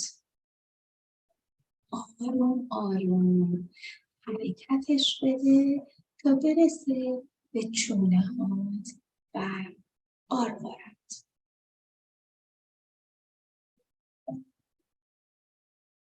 این حس آرامش از استخوان فکت آروم آروم میرسه به بالای لبت و حرکتش بده به سمت لبت. چانه حالا کل صورتت ریلکس ریلکس ریلکس. حالا احساس میکنی که چطور این آرامش داره میره به سمت پشت سرت و آروم آروم داره حرکت میکنه و گوشهات رو هم داره در بر میگیره.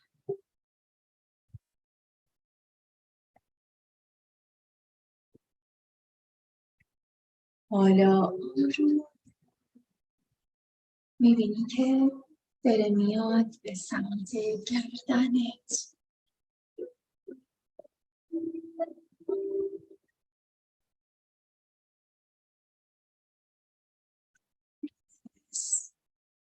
این آرامش داره آروم حرکت میکنه به سمت عضلات بزرگ گردنت و اونها رو رها میکنه و اجازه میده که به حال خودشون ریلکس بشن. این آرامش میرسه به شونه هات و حالا اجازه بده که شونه هات خیلی آرام و راحت بشن. درگیری و حس آرامش و امنیت میاد پایین تر تا میرسه به آرنج. آروم آروم مچ دستت و حالا میرسه به انگشتان و بند انگشتان و ناخنات. اجازه بده به خودت که این حس آرامش رو خوب رو حس کنی. حالا تجسم چقدر آرامش حرکت زیبایی داره انجام میده و داره سمت زیبا.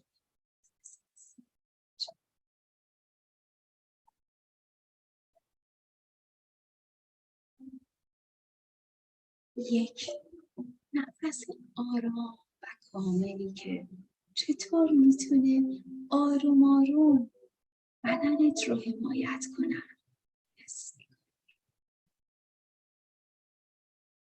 این آرامش داره ادامه پیدا میکنه و داره حرکت میکنه به سمت شکمت. حس خوب آروم آروم وارد تک تک اعضای بدنت داره میشه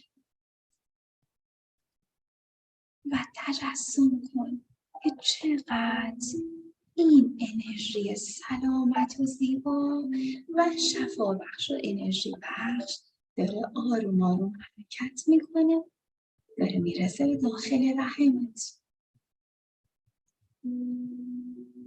بچه‌ت به وسیله این انرژی سودینگ و شفابخش احاطه شده بود، داره حسش میکنه. فرزند کوچولوی داخل رحمت با این انرژی آرام و سودینگ احاطه شده بود، حمایت داره میشه. حالا یک لحظه فکر کن و آروم آروم با فرزندت ارتباط برقرار میکنی. از این طریق براش عشقت رو، حست رو ارسال کنی، براش این مسیر جریان بده. حالا این ریلکسیشن میاد پایین تر، میرسه به داخل لگنت و داخل استخوان‌های لگنت، میرسه به رونت، زانوهات، پاشنه پات، کف پات و حالا داره تو تک تک انگشتای پات انتقال پیدا میکنه. و حالا اینجا آرام شو.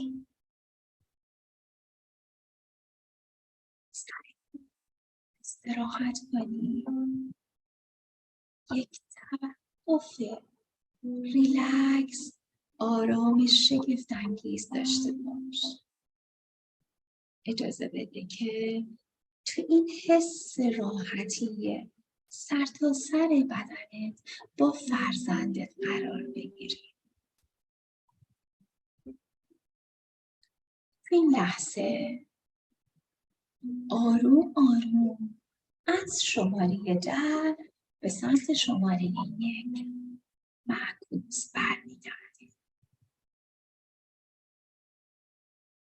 وقتی که من این کار رو انجام میدم خودت رو خیلی عمیق‌تر و عمیق‌تر و عمیق‌تر فرو خواهی کرد در این حس ریلکسیشن عمیق. سعی کن با درونت عمیق‌تر ارتباط برقرار کنی.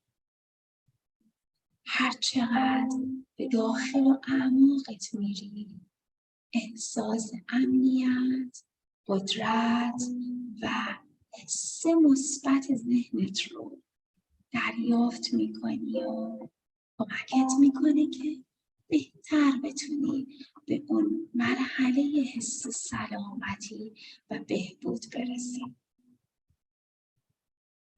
با هم شروع میکنیم.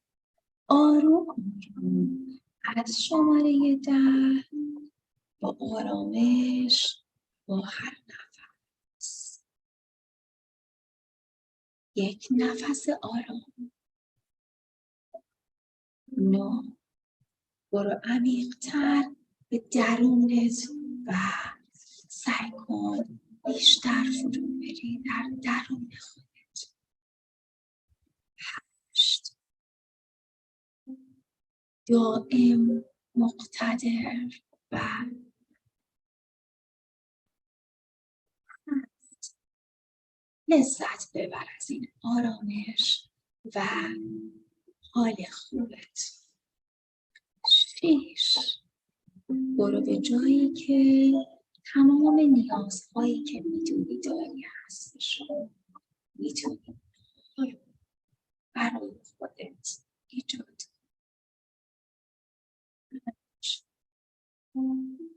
برو به اون حس درونت و حس آرامشی که باید توش باشی. 4. برو به مرکز واقعی و وجود الانت. 3. در امنیت عمیق بمون. 2. ارتباط برقرار میکنی با خود واقعیت. و شماره 1 کاملا به قدرتت ارتباط گرفتی.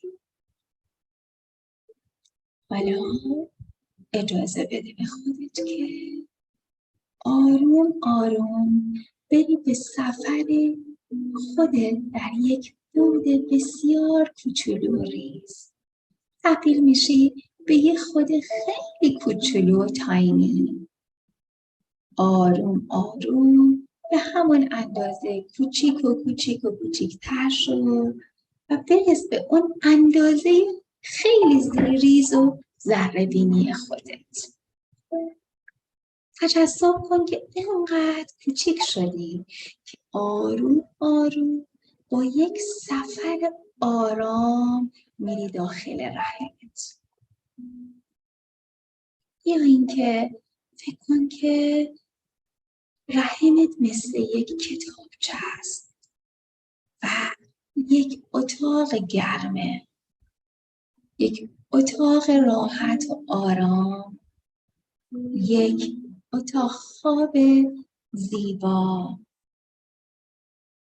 یک جای زیبایی که فرزندت اونجا خوابیده و داره لذت میبره و داره تو این اتاق خواب رشد میکنه. حالا خودتو نگاه کن، اونجا وایسادی توی اتاق رو یه نگاهی میکنی به داخل اتاق، حس میکنی که چه اتاق زیبا و چقدر آرام بخشیه. دلت میخواد بری اونجا دراز بکشی، اینکه دوست داری بشینی و این حسو از این اتاق داری. یه موزیک ملایمی توی اتاق داره برات پخش میشه. چه حس خوبی، حسی که توی این اتاق داری بی‌نظیره. فرزندتو که نگاه میکنی، این حس زیبای عشق، لذت بی نهایت اینجا.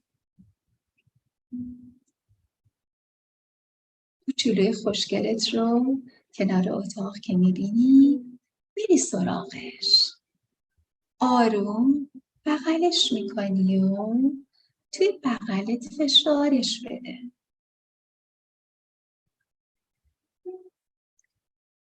چه پوست نرمی داره، چقدر زیباست. نگاه میکنی به چشماشو، این قدرت عشق رو بین خودت و فرزندت داری حس میکنی.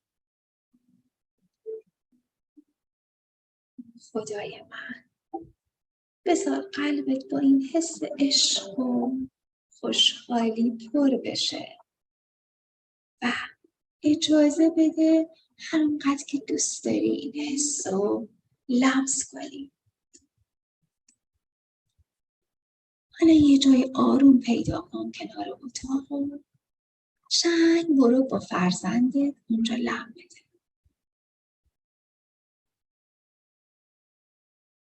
یا یه تخت یا یه سوفای آرام که بتونی روش قشنگ خودت رو تاب بدی، یا توی اون نرمیش متور بشی و حسابی حس آرامش داشته باشی.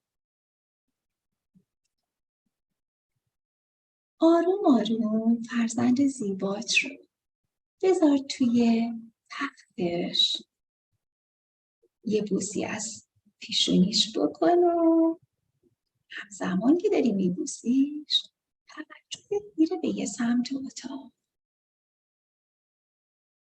خیره میشی به در، نگاه کن، یه چیز جلوی دره، یه دونه میز جلوی در هست که نمیتونی در رو باز کنی و فرزندتو برآغوش بگیری و بری بیرون.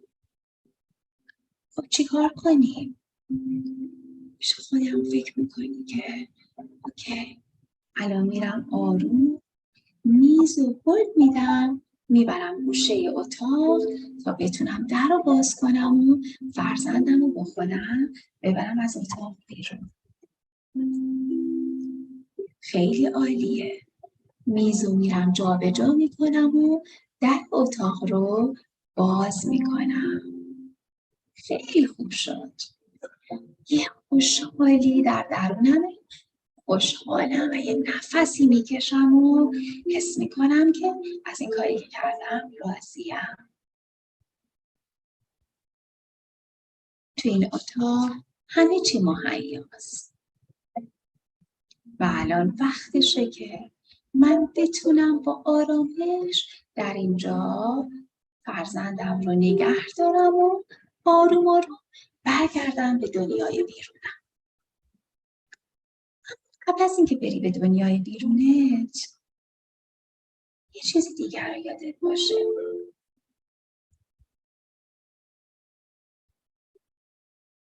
یادت باشه که باید آروم آروم مهیا بشی برای تولد فرزندت. باید آمادهش کنی که به دنیا بیاد. چه حس خوبیه وقتی که بغلش کردی و توی آغوشت این حس آرامش رو داری. به این فکر کن که دوتای شما توی آرامش عمیقی هستین و با یک محیط آرام اتاق فرا گرفتتون. در آغوشت قرار گرفته و با عشق و با خوشحالی بهش نگاه میکنی. پیشونی نرمش رو میبوسی و این کوچولوی نازنینت رو حسش میکنی. انگشتای کوچیکش رو، انگشتای پاش رو همه رو لمس میکنی و لذت میبری از این حس خوبی که الان داری. خیلی خوشحالی.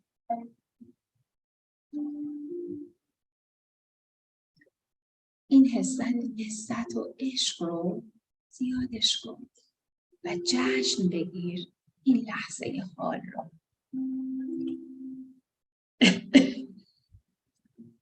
حالا من از شماره 1 تا 5 میشمارم.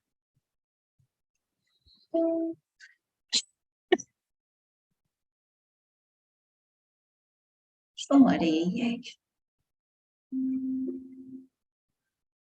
آروم برگرد به هوشیاریت.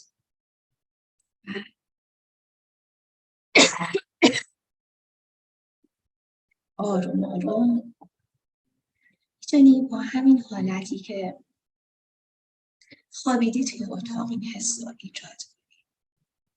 تو هر حالتی که داری الان لذت میبری، تو همین حالت به بدنت اعتماد کن. گوش کن به بدنت. شماره 1. این اطمینان، قدرت و آزادی بدنت رو حس کن. باهاش برخورد. شماره 2. تمام مزایای این قسمت رو در سراسر بدنت یک پارچه‌شون رو انتقال بده.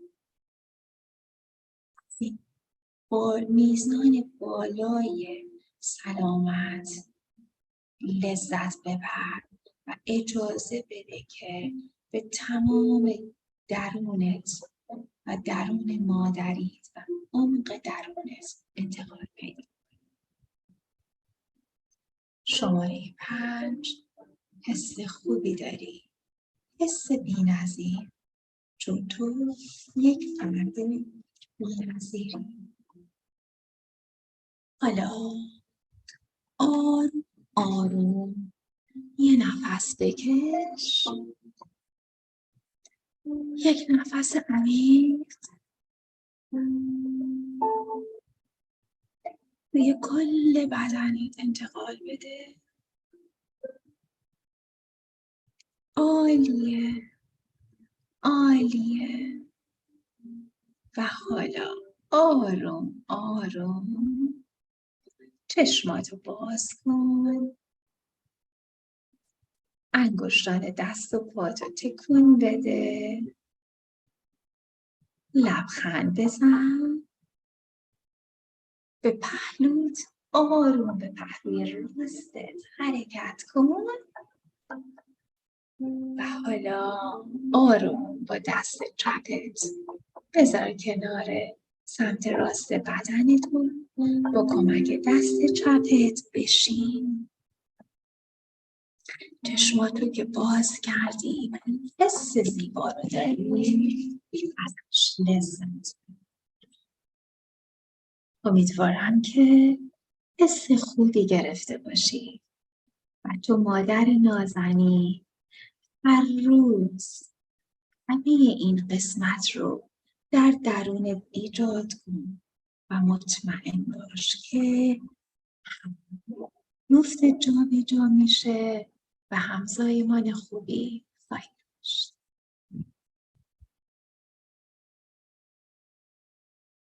ممنون از همراهیت. به امید دیدار.